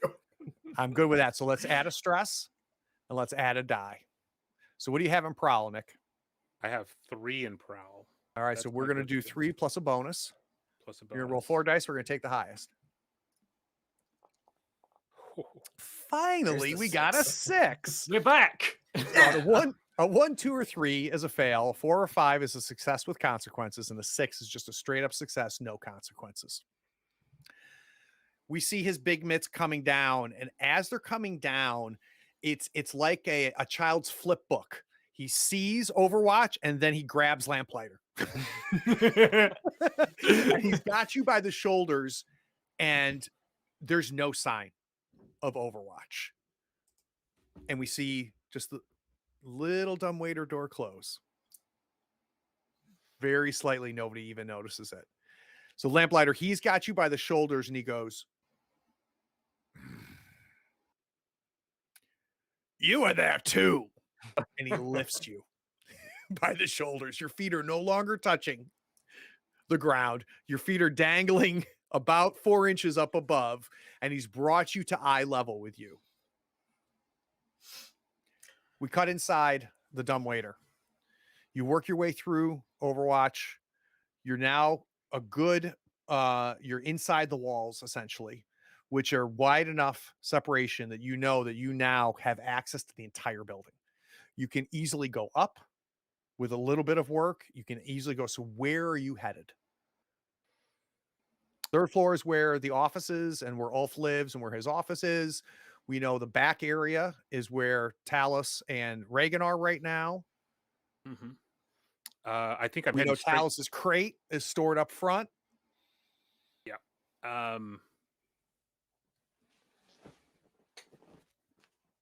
I think I go straight to the 3rd floor to the office of where Oln's at.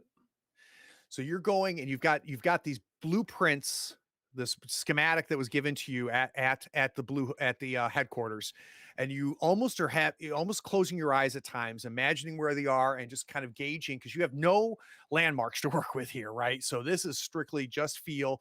This is you, believe it or not, being a hunter, right? Being who you are and that awareness of spatial awareness, and you work your way and you finally get, okay, now I know if I start climbing these inner scaffolding that's holding up these walls, I'm going to go straight up and it should put me at the back of the coat closet in Ulf's room. So we just start with no explanation. We start seeing Overwatch climb up as we cut to the mirror coming out in the hallway.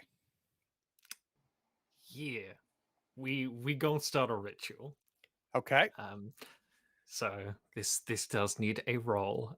So I think if it's all right with you, Craig, I think that like the interesting parts I kind of want to describe after we see the roll.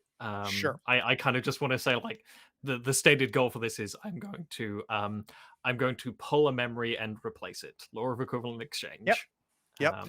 So that's the goal of the ritual. And the ritual has its own role. Yes. But this is going way too easy for my taste. That's fine. I think there's a really good chance that Sten has heightened awareness right now. Mhm. Right? That this is weird. This is not normal. And I need some way for you to be able to safely set the stage for this ritual. Mhm. It's very specific how this ritual is performed. It is very odd. And in order for you to do this without Sten suspecting anything and potentially impacting the roll Mhm. for the ritual, I need some sort of action. Yeah. That is 100% a cool and good thing. Isn't it great that I do have a friend with me? And I don't and Fully to be stressed specific, out. I don't necessarily need Reagan to make this roll.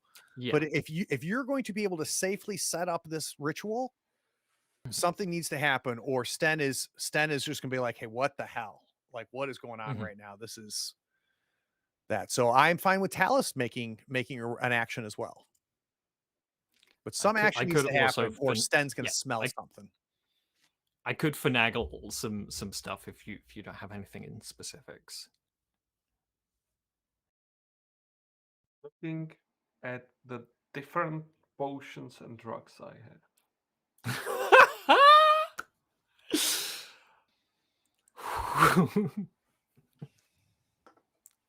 There is one called Quicksilver, which says toxic metallic fluid. The user's mind opens further to the ghost field.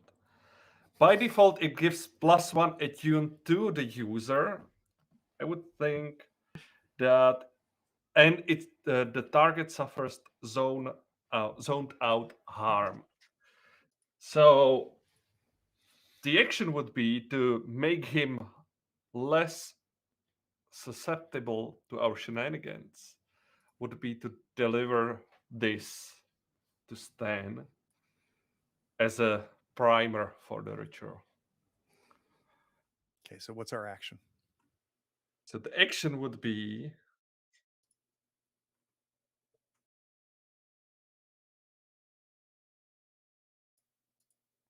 I'm thinking finesse could be in a sense, oh, look what I got here. Or it's a metallic liquid. Or I splash it in his face, maybe.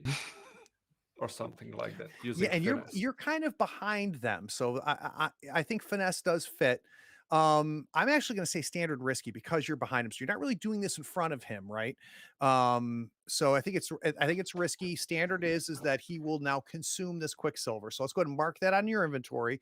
And for those of you watching, here's an example of Talos is like, oh, I definitely need to bring quicksilver, and he packed it in his bag. I will mark in bandolier. Right. I'm struggling with the app, but let's say I We just know. mark it down. Yeah. Yep. So you So got two and one other of things. each bandolier can handle up to 3 potions. So one of them would be Quicksilver. Got it. And I use that one. So I will use right. finesse. Let's see this If- finesse roll. If you want to, if you need an assist, I'm happy to give it. I think. How would you assist me then? I need it for sure. I cannot spend my own stress. Basically. Yeah, absolutely. I am basically like I'm continuing in that role of like just being interested. Like he mentioned something about the he mentioned about like the kind of this isn't quite as like front facing as as he would like, and it's more sort of platitudes of like, oh no, this is all quite all right. You don't have to. I am curious though, like how you came to work here. We'll do that. And here's the plan, right? The plan was, okay, now, like at any moment now, I know Talus is going to deliver the Quicksilver to get ready for this. I've pulled my compact out. That's the signal that I'm ready for this. And as you pull that compact out, we see Sten as he's holding that. Sten goes, and you'll notice though that where we're finishing it, he's starting to turn his head back. And you just take your little finger and you go, no, I want to know about this. As I love the image of like we have like we know the coy of like one single finger. Reagan misses the first time, and You scratch him under the chin. And he's like, oh. Reagan then with he's holding his hand where you just scratched him, and then you do the delicate finger. And he's like,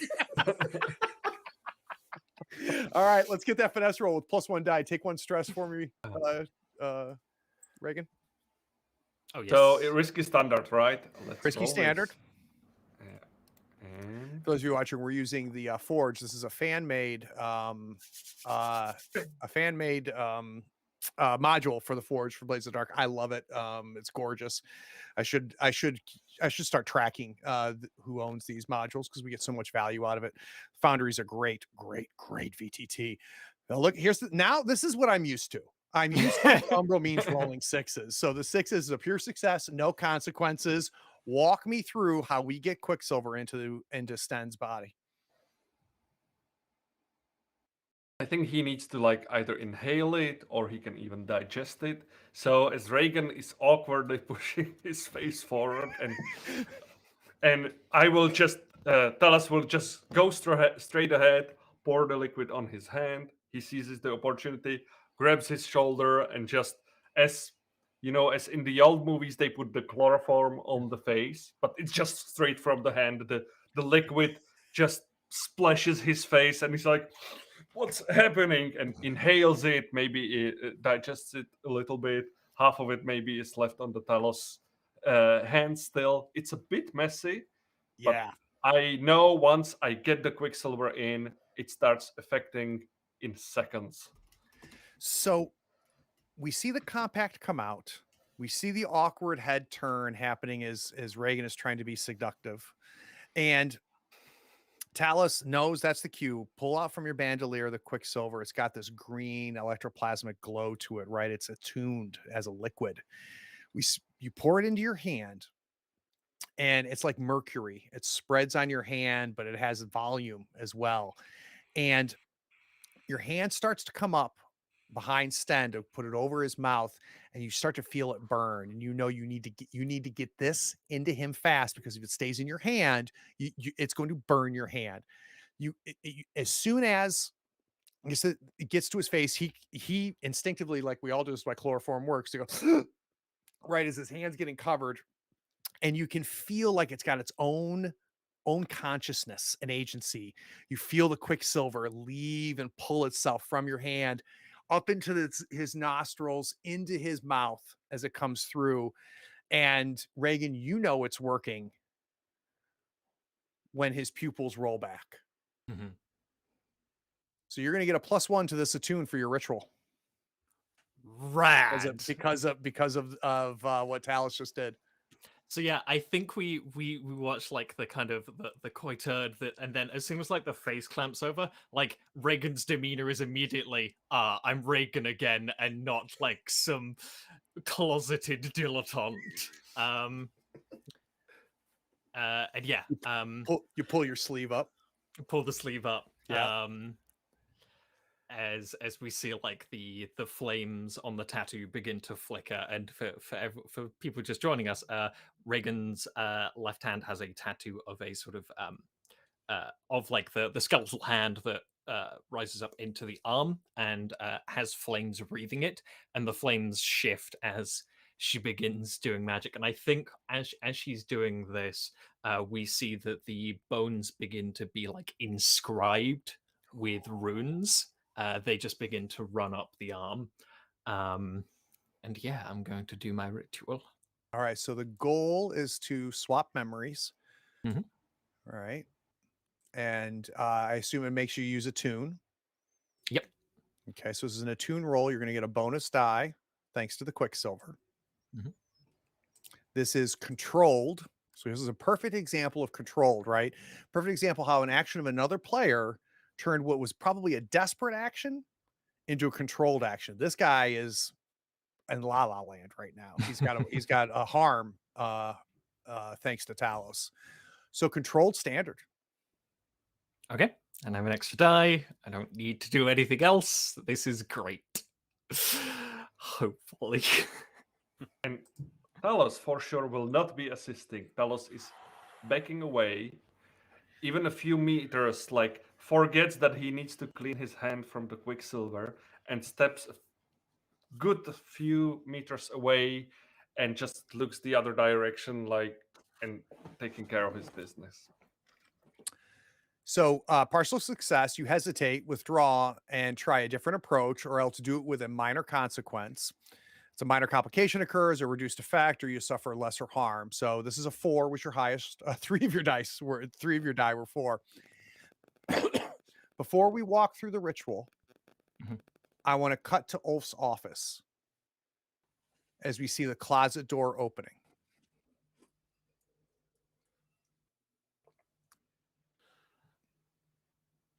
And we see Overwatch peer out into the empty office. Describe the office to me. What does Ulf's office look like, do you think, Nick? Has he kept it Spartan because he tries to portray himself as kind of a dock working champion of the working man? Does he have crates as a desk, or do you think he has gone all out like he did in the hallway? Does he have just this beautiful desk that no Skovlander would ever be able to afford? What do you think Ulf would do here?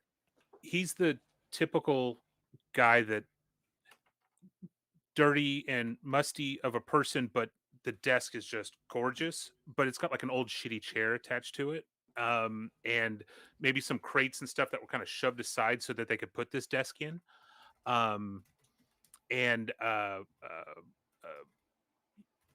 Just kind of ratty, but still like it's got those hints of pristine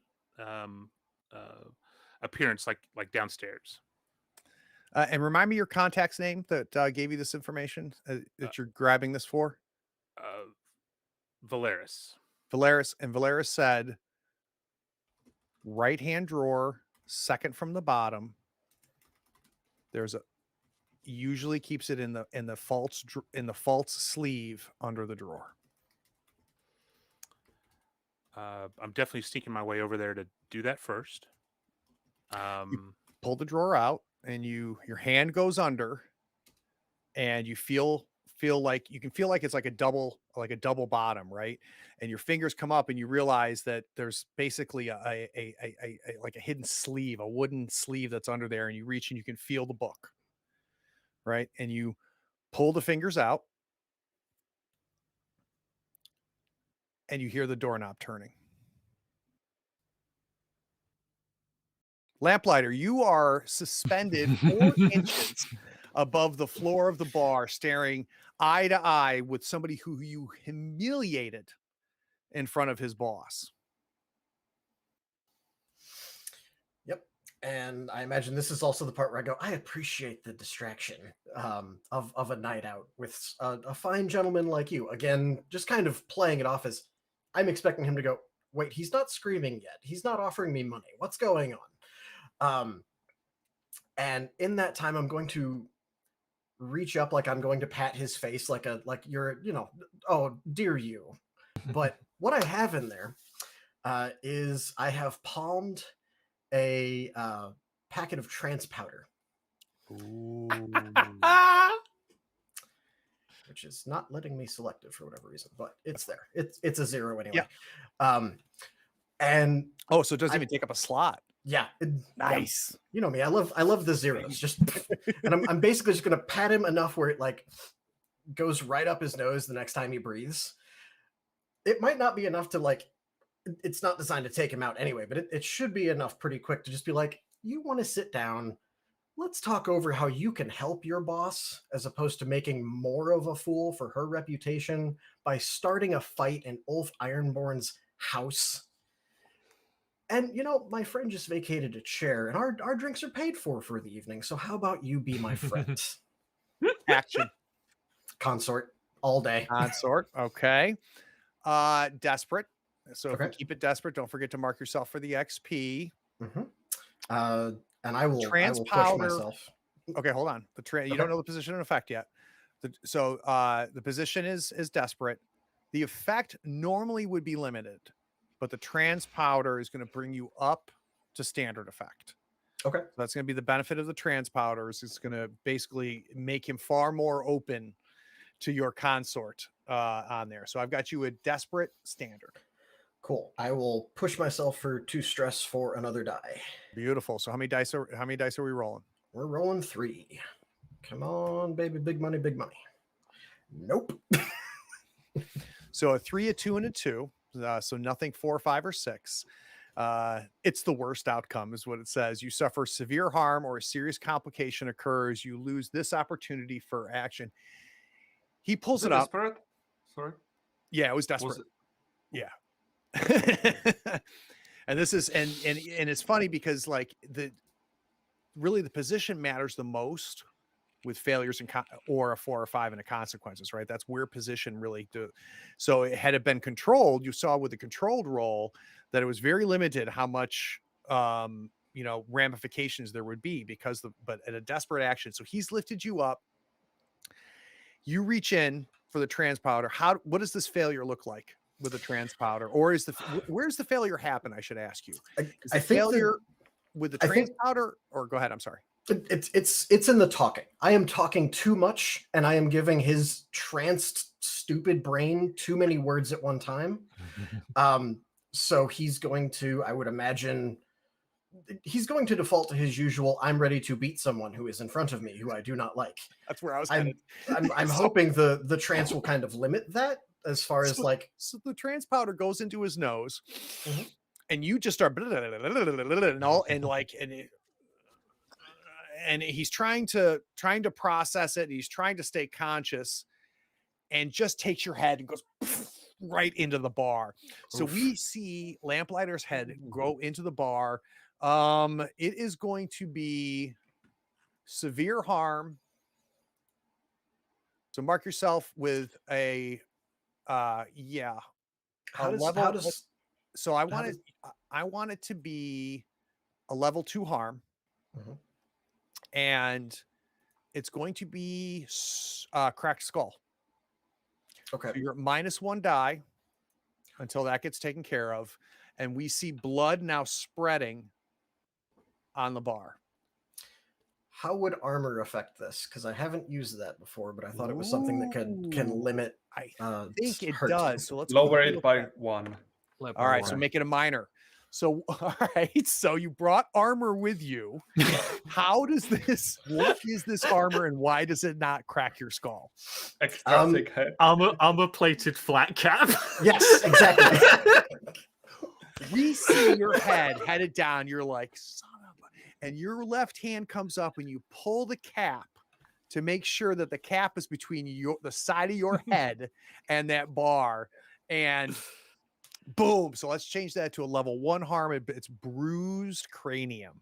Okay. Is your level 1 harm. Let's do the ritual. Yeah. So the way this goes is Reagan begins. I think it's not necessarily chanting because again she doesn't really know like words of power. So I think it is almost kind of like this this low drone that kind of escapes her lips, sort of like in that like the throat singing sort of thing, where there's like another tone layered on top, and like that's all it is. It is Reagan looking intently into this man's rolled back eyes, but the camera pans to the mirror, And in that, we see Reagan kind of in that flowing black robe. We see a sort of spectral image of this person. And we see the reflection of Reagan like kind of caresses the head and tugs at something. And then go ahead. And then like reaches back, and we see like this kind of swirl of spectral faces, and we see like a particular like kind of like blunt nosed beefy looking individual, and just kind of reaches out and tugs something. So all right, if so you want to give me my communication. I want to talk about the success, right, in a second. So I want to know what did we implant in there, or if you want to go pure blade style, we can save that for later too. I can let you decide what the swap was. I'm good with that, or we can declare it now. It's up to you. I want to talk about the consequence. The consequence is poor Talus. Talus, all this spooky stuff, man. Like, really, were you the right one to be here in the hallway? Back in the basement, you're like, no. If there's anybody that should not be with Reagan when this happens, it's me. But it was decided that because of who you are and how much protection you could offer her, it was going to be you. And oh, you tried not to look in the mirror. You tried and you did. So I'm going to give you a level 1 harm of confused. Unless Joe wants to resist it. What is this hand of fate that I have been dealt? And I think what will be important for you to make that decision, Joe, is where are you on harm? Do you have any harm right now, Vaslav? I have level 2 ghost scar harm, mixed Okay. fault in the brackets. My bad. Still that one. And do you have any other level 1 harm? No. Okay. This All right. would- So this so doesn't this would- upgrade anything. Right. Okay. So this wouldn't affect anything. So I want to ask Vaslav, because my gut instinct is that I should not resist this consequence, because in the name of drama, I think that's too good. So imagine the situation. Talos is trying to stay away. He's just speaking. And when he sees the mirror, he just falls on, looks at it. And his hand is still burning from the residue of the quicksilver. And he's looking at it. What would you do as a character in that moment? Would you focus on the ritual, or would you do something Would you even to notice? help poor Taros? Yeah, would you even notice, actually? For me as a player, it can go either way. I don't mind. I think because Reagan is not thinking at all. Reagan is very focused on making this ritual happen. I don't think that she is making any concessions to not affect Talos. Let's And do I it. think that is reflected in what you see in Reagan's face in the reflection. That it is like impassive, it's severe, it's above all of this, and merely doing this because this is what should happen. Good. Maybe All right. with Go ahead. yeah, with the haunted trauma, it even makes sense because you would have to put a Ah. lot of effort, right, to stop this. Good. And maybe even to break the ritual. So I will put confused level 1 harm, right? Yeah. Level 1 harm, confused, and it is. I think it was the confusion and everything. Like you're looking at Reagan, but then you're seeing a second Reagan in the mirror, and it's not doing the same thing that Reagan is doing, and it's just you're haunted. All this ghost stuff. Boom, done. We have correctly. So part 1 of the score is accomplished. Sten has this memory swap occurred that's going to allow you guys to do what you told the son you were going to do. The door is opening up in Ulf's office. O senses that happening and instantly drops below the desk, and kind of briefly closes his eyes, rubs his fingers together, and tries to summon Phil the cat. Okay. Does that require a roll or anything for? Well, let's talk about goals here. So what? So the goal is not to summon the cat, right? Right. The door is opening. What are you trying to accomplish by summoning the cat? That's to what matters scare here. the shit out of whoever's coming through that door, to Okay. either distract or to get that person to turn around. All right. So that's the goal. The That's the goal is to get this person to not enter the room, right? Yep. The way you're going to do this is you're going to have Phil scare the hoodoo out of whoever this is. So what action are you going to take to make this happen? Now that I know the goal.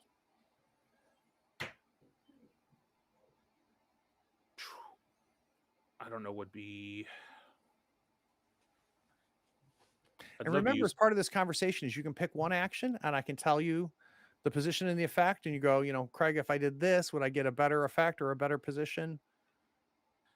Yeah. Part of me might think prowl because I'm trying to stay hidden. Okay. And cause that diversion that definitely diverts attention to myself. Okay. So using prowl, which is basically the sneaky skill, the sneaky action, I should say. You're going to try to bring Phil out to scare this person. So it's going to be risky limited. So risky position with limited effect with prowl.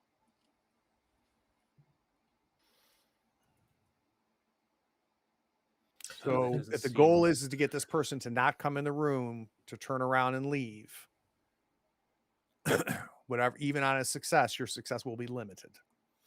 Yeah, I don't like that limited. I think the tricky part about this is like you're trying to figure it out from Overwatch's point of view, but really the cat might be doing a different action, as the case may be. Yeah, the cat. Yeah, Phil's an extension of you, right? So. Oh, you're absolutely right. That's why I think hunt might be the right thing. Let's let Phil the cat hunt this whoever's coming in and cause that to be an issue, to cause the disturbance. All right, so Phil's going to use through you is using hunt, which is basically the ability to track, to observe.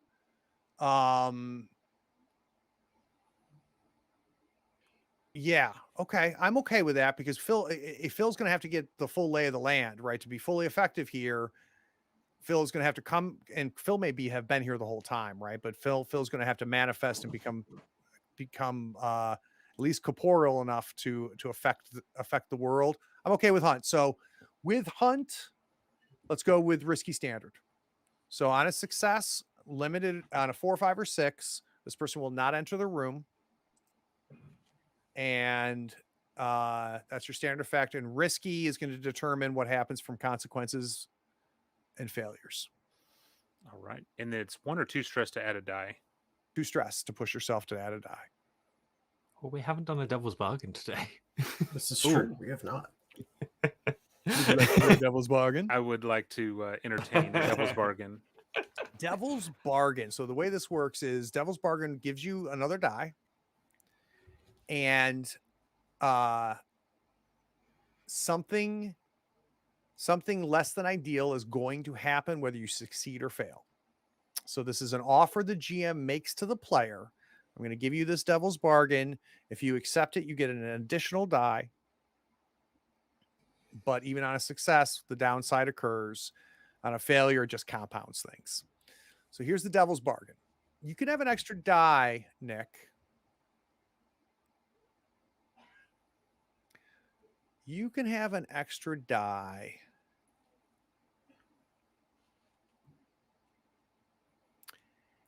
if Phil is 100% unavailable to you next score. So something's going to happen with Phil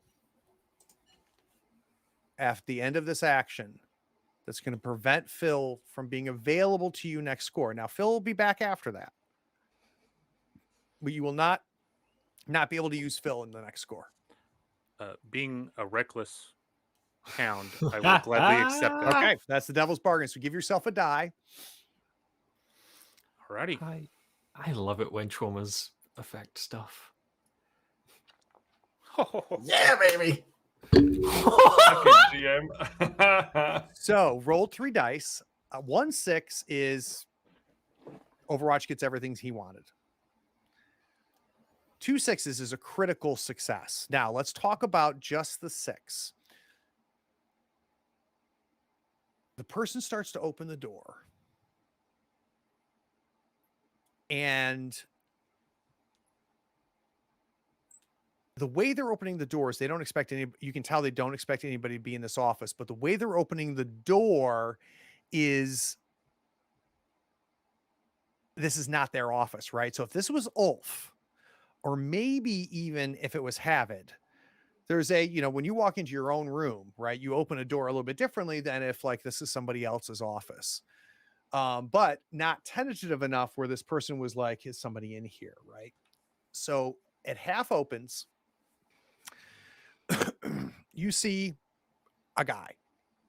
The way he's dressed like a dock worker. Immediately you think to yourself, more than likely one of Ulf's lower guys, right? One of the lower crew members.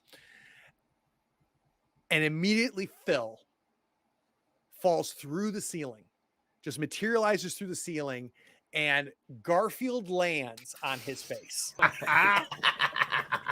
And the door flies open. And the guy goes, "Aah!" And Phil is on top of him, has got his little claws and the back of his head to keep him on. This guy can't tear Phil off because Phil's not real.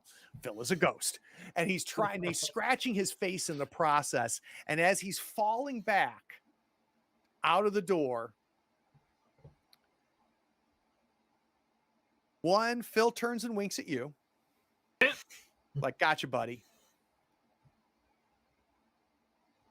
What's the second 6 get you? I need help on the crit. I've got something that I think would be beneficial here because I've got some plans next step. Something that identifies that person that came into the office drops and stays in that office, whether not a name tag, a business card, but something that identifies whoever that was. Maybe Open his the door. fancy dagger. Yeah, a dagger with his initials on it, not mine. And I actually serve the bill hooks. Yeah, like a pocket watch or a personal item that signifies that person that got attacked by Phil.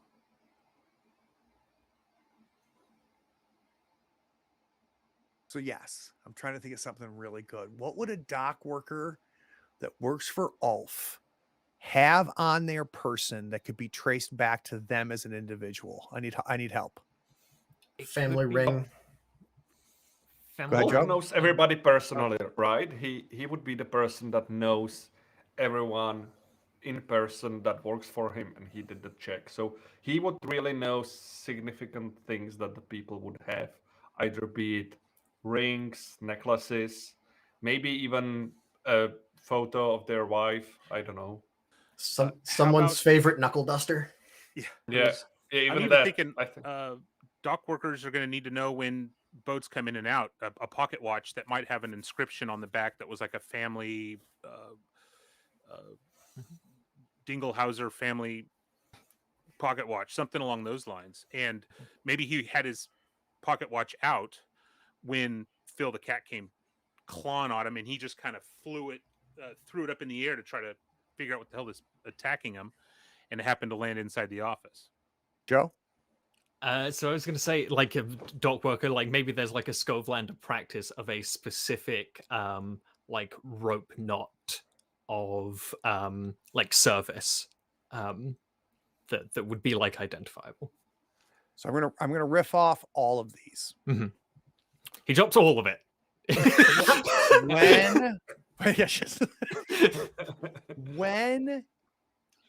when you become part of the new Scovelander Union that Ulf started, which is basically the front for all of his baloney, right? But he unionized the docks. All the Scovelanders are now unionized under him. he gives you an inscribed cigarette case that works twofold. One, it's a nice, beautiful gift. Two, it is used like an ID, right? So there's times that you can flash this, and you're gonna, depending on who you flash it to, it'll tell you I'm unionized or I work for Ulf, right? Depending on who it gets shown to.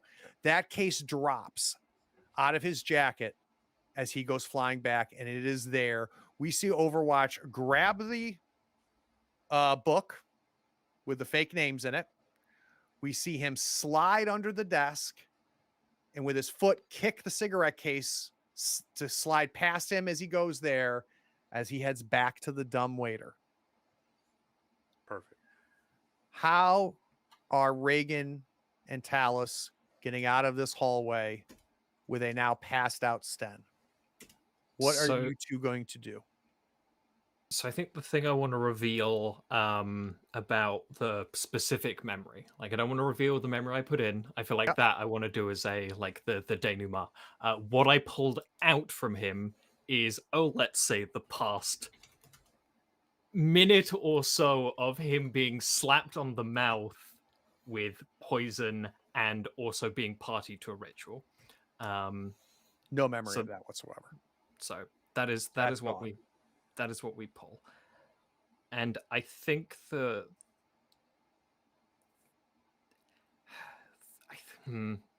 Talus, what are you guys doing? Because what's the plan? The plan, remember, we can keep it for later, and we can continue how the hell we get out of this situation, right? Or is the plan critical for to do at this moment? No, all I want to know is what are you doing next? So if we take away the memory that we basically forced the ritual on him, and he doesn't have it, and Reagan Joe conveys that information to me, we just put him on a nearby chair or a sofa. I guess there's a chair in the back room. And we clean him up a little bit, scrub his hair a bit so it looks like he just lost consciousness. And he would be waking up to tell us, Sir, are you okay? And trying to wake him up and wait for him to come to. So we see you trying to wake him up. He is not waking up. We have Lamplighter on the bar. Your head now bounces like a basketball back up, and you are facing our friend, who is just overwhelmed mentally, which doesn't take much. Yeah. At this point, has security started moving towards us? So you do see very well-dressed large men headed your way. What's not clear is who they're headed for. I'm going to make it very obvious through my body language that I'm not trying to like actually hurt him, but I'm mostly trying to like fend him off, make it very clear he's the aggressor here and that he's who they should be dealing with. And with like, I'm even to the point of like bargaining. Like if there is whatever drink I was just drinking, I will try and like paw at it to pull at it and be like, here, take the drink. Let me think here for a second. Yeah. I may not need a roll. Okay. Let me think here. You've got 3 in survey. Yeah. Which means your ability to read the room, read the situation. I mean, you are beyond expert level at this. And I don't think this is much. Like there's no reason for a roll here. You take in the situation, you realize that security does what security does in this situation, which is what's happening now needs to stop. And I don't care who poured what gasoline. I need to know who's got the match, and we need to get the match out of the room. Right. And you recognizing that they're looking at you, looking at him, looking at you, trying to figure out who is causing the problems. What do you do that makes it obvious to them that he's the problem, not you? They're both headed in.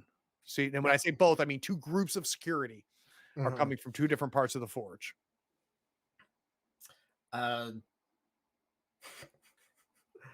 I think I start like yelling, who would be stupid enough to cheat in Ulf Ironborn's house? I didn't cheat that game.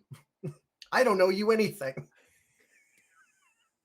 They come, they grab him, they yank him out. And that is the end of our score. Yeah. All right, so let's quickly wrap things up here. Let's see. I have one thing I want to say Please. color-wise at the end of that. After getting his bell rung and thrown around a bit, Galen is definitely like, okay, I know we're in the middle of a job, but get me an actual drink and some extra ice, please. And I'm just going to sit here, ice in hand on bruised head, sip my drink, and just hopefully there's some live music playing. And he's just kind of out of it for a while. He's just gonna sit there and like, I know the job's not done. They might need me, but I don't know what the hell I can do at this point anyway. Love it. I absolutely love it. All right, guys. So we're going to now transition from the score to downtime. There's two phases in Blades in the Dark, and we're not going to do the full downtime. We're going to do the second half of downtime in the next episode. But I do want to cover payoff, heat, and entanglements, which is the first part, and then we'll do downtime activities to kick off episode 10. So first off is the payoff. So after a score, the PCs take stock of their income from their operation. A successful score generates both rep and coin. So the crew earns 2 rep. Who wants Roman, you seem to be the one who owns the crew sheet, which is great. So the crew earns 2 rep per score by default. If the target of the score is higher tier than you, take +1 rep. So we're not going to do that. If the target is lower tier, it's even Steven. So just take 2 rep. Okay. If you keep the operation completely quiet, so no one knows about it, you earn 0 rep. That definitely did not happen. Because Ulf knew this was going to happen. That was part of the benefit of what you did, Lamplighter. The crew earns coin based on the nature of the operation and or any loot that they seized. I think this was a I think this was a small job. So I think this was a small job that didn't necessarily bring a tremendous amount of coin of value, but obviously helped positions and things like that. So let's add 4 coin. Go ahead, Joe. Can I pitch a thing? You can. So Reagan's plan was, once we wake this guy up, like we just go about our thing as normal. Can I make a luck roll to see if I made any money? Yeah. Or lost any money? I'm more than happy to take coin off my sheet if this breaks bad. This is going to be 4 coin. And on a 4, 5, or 6, I'm going to make it 6 coin. On a 2 or 3, it stays at 4. And on a 1, you lose it all. Love it. Is the command / roll in this? Yeah, it's /R spaced 1d6. Okay, so 4 coin. So you basically ended up breaking even. So that's where the money comes from, right? Is Reagan is really, really good at this card game. Great call, Joe. That explains the coin. I love that. And actually, no, that's where you got 3 of the coin. I think 1 of the coin came from Talus's picking Stent's pocket. All right, let's talk heat. Duskvol is a city of prying eyes and informants, both living and ghostly. Anything you do might be witnessed, and there's always evidence left behind. To reflect this, your crew acquires heat as they commit crimes. After a score or conflict with an opponent, your crew takes heat according to the nature of the operation. 0 heat. It was smooth, quiet, low exposure. Nope. 2 heat, contained, standard exposure. I'm going to go 2 heat here, and it's because of what happened in the bar. I think everything else was it would have been 0 had we not smashed Lamplighter's head into the bar and started a bar fight. Yeah, I honestly, you didn't start one. like You that. participated in one. Yeah, and I honestly like that because I feel like it's not heat directly at, hey, they were doing a job. It's no. You just got into a bar fight and now everybody's kind of laughing at you. Like, yep, cool. Yep, and more people know your face than they did before the bar fight. All right, so let's add 2 heat. Where does that put us heat wise? 3. All right. Last but not least, we need to go ahead and add the informant. So this was successful. So you guys now have convinced the Sun to help you out, keeping you abreast of what Aaron is up to. And last but not least, we're going to finish with entanglements. We'll start episode 2 making your decision about the entanglements, but let's do the roll beforehand. Ooh. What is our heat? We have 3 heat. 3 heat. So on a 1 to 3, you have gang troubles or the usual suspects. On a 4 or 5, you have rivals or unique unquiet dead. And on a 6, you have cooperation. We 1d6. roll twice. Oh, that's right. And you take the And best of the 2. And it's 0 dice because we don't have a wanted level. Very nice. So 2 sets of 0 dice. So 2 dice, picking the lowest twice. Yep. Okay. Is there a button for that or just so R? just do we'll do it twice. So we'll do a /R 2d6.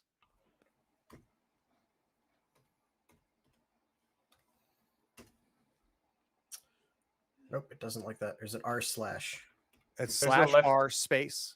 Ah, On space. the left-hand that's- side, there is a menu for dice as well. if Yeah, you want. can also hit the little die. All right. So you're not going to get better than the 1. Okay. All right. Well, we might still want to roll because it might end up being that if we like One better. if we get 5, if we like one option better. So Fair. we might as well. So but we got the 1, and the second set gives us /R, not R/. Oh, right.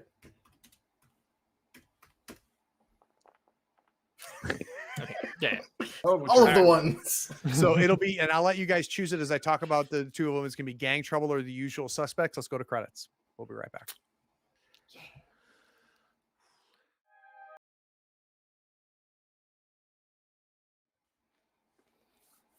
All right, we're already at 3 hours. This was well worth it though, but I want to keep it relatively short. So we're gonna probably do some. We'll spend some more time on episode 10 talking about the system and so on and so forth. I just want to quickly do stars and wishes. Stars are key moments, 1 or more key moments that really just like, oh, I had so much fun. This was great. I was there. I was in the game. Wishes are things as a player you'd like to see coming up. So let's start with you, Nick. Stars. Lamplighter switching places with O was awesome, and it just worked, and it was fluid. It was cool. And then wishes still continuing with kind of piggybacking off of the kind of the magic mana stuff, and then with my story with O. So Yeah, we keep pushing that into wishes. It keeps coming up on wishes, but pretty soon I think the Umbral Means needs to help O figure out what happened to Dad. So I'm with you. That's a wish that we've heard a couple times now. Joe, stars and wishes. Star, I think, is the single decision for Talos to take a heavier load, like go into the circumstance, because that had so many like weird permutations of stuff that happened. Of like, that's obviously the bodyguard. Oh, there's a whole complication with bringing a crate into a fancy place. I just like, it's something very small, but just was very funny to me. And that's something that's fun too. Is a table you start to figure that out, right? And you're making decisions as you go. It's a true example of play to find out. And I agree with you. I thought that was really cool to see the ripples of that one single decision. How about wishes, Joe? You know, Oh, go ahead. just for the load, I didn't even think that I would need that many items. Just from the story perspective, this makes sense. He would bring it in this moment, right?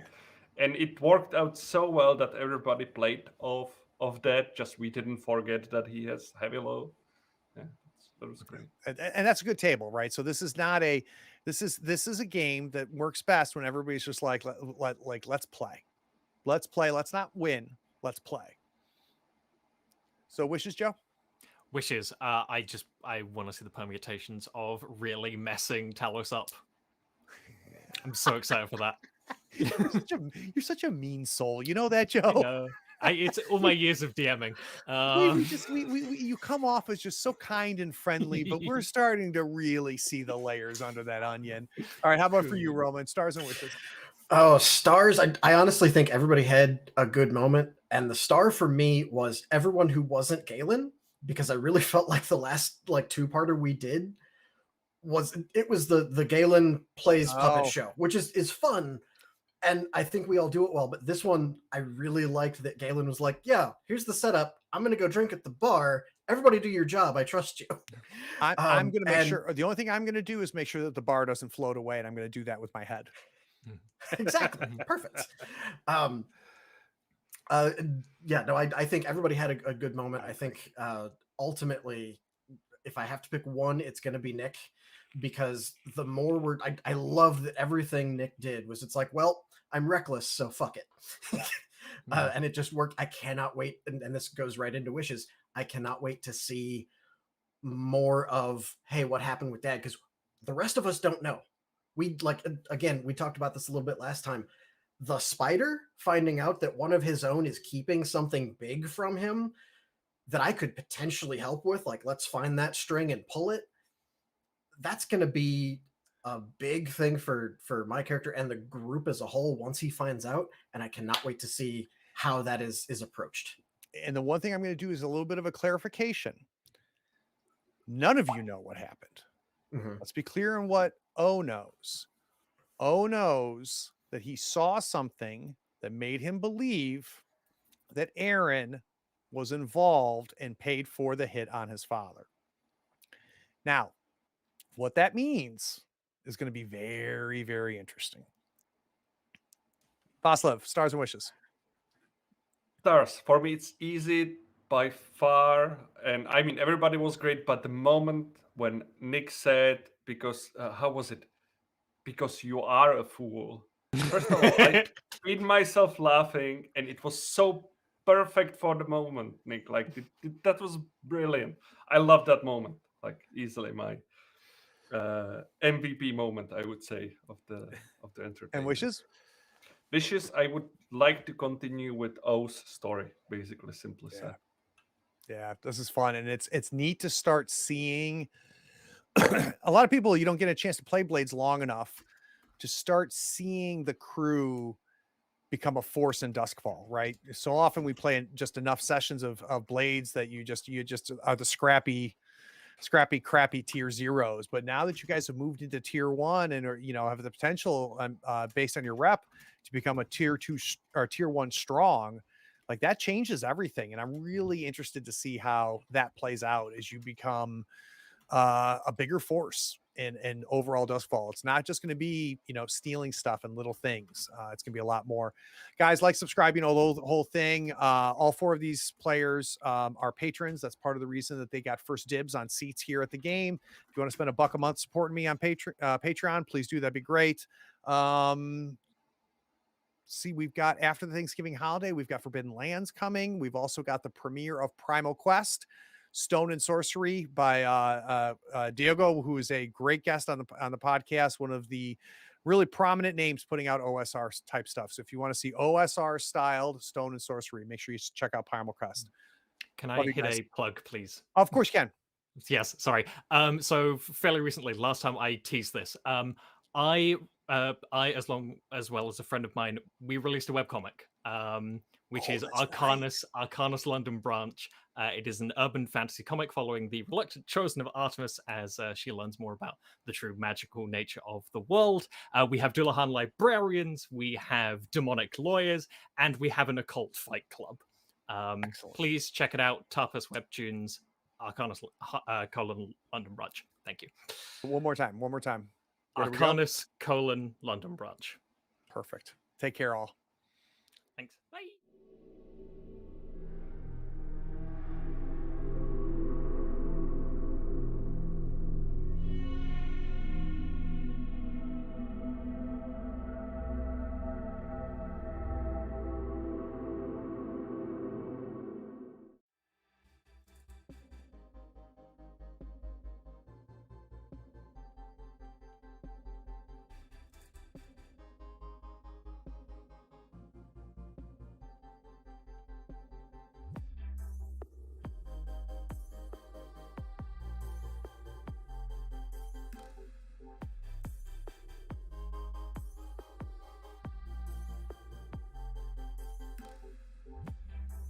Howdy, friends. Thank you for watching. All our content is archived and organized in playlists on the Third Floor Wars YouTube channel. Check it out. And if you could like, follow, subscribe, and even set your notifications to this channel on YouTube and Twitch, we'd appreciate it, and it'll make sure that you catch all of our content. I talk with creators, designers, and experts across the gaming landscape in every episode of our podcast, Tabletop Talk. Open up your favorite podcatcher and search for Tabletop Talk from Third Floor Wars. Support your creators, They make the content you love, and it's your support that makes it happen. If you want to help us, go to Third Floor Wars on patreon.com, and you can help us for as little as $1 a month. Thanks again. We'll see you next time. Take care.